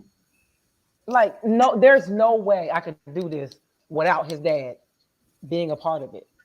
Y'all, like everything about a boy is so exponentially different. Okay. And I am not equipped whatsoever to do it. Mm. And I don't want to. She said, I don't want to. I'd be like, here, talk to your son. He'd be like, do I need to get on the road? Yep, come get him. Talk to him. I ain't doing it. Nope. Okay. I don't know what I don't speak y'all language. Got you. All right. All right, let's go ahead. Let's go ahead and end this. AJ, what you got? I know you already shot your book out and all that stuff. You know, I think we done already went through this and said what we had going on. You know what I'm saying? So I'm gonna just say God bless and Godspeed. You know what you got going on. I think you was the only one that didn't say what you had. Hey, look, Wednesdays intelligently ratchet. That's it. That's it for me. I'm a hardworking man. You know, take care of myself and my family. That's it. But intelligently ratchet Wednesdays 8:00. Facebook, YouTube, Twitch, Periscope, all that crap. We out of here, y'all. Thank y'all. When y'all gonna have to edit?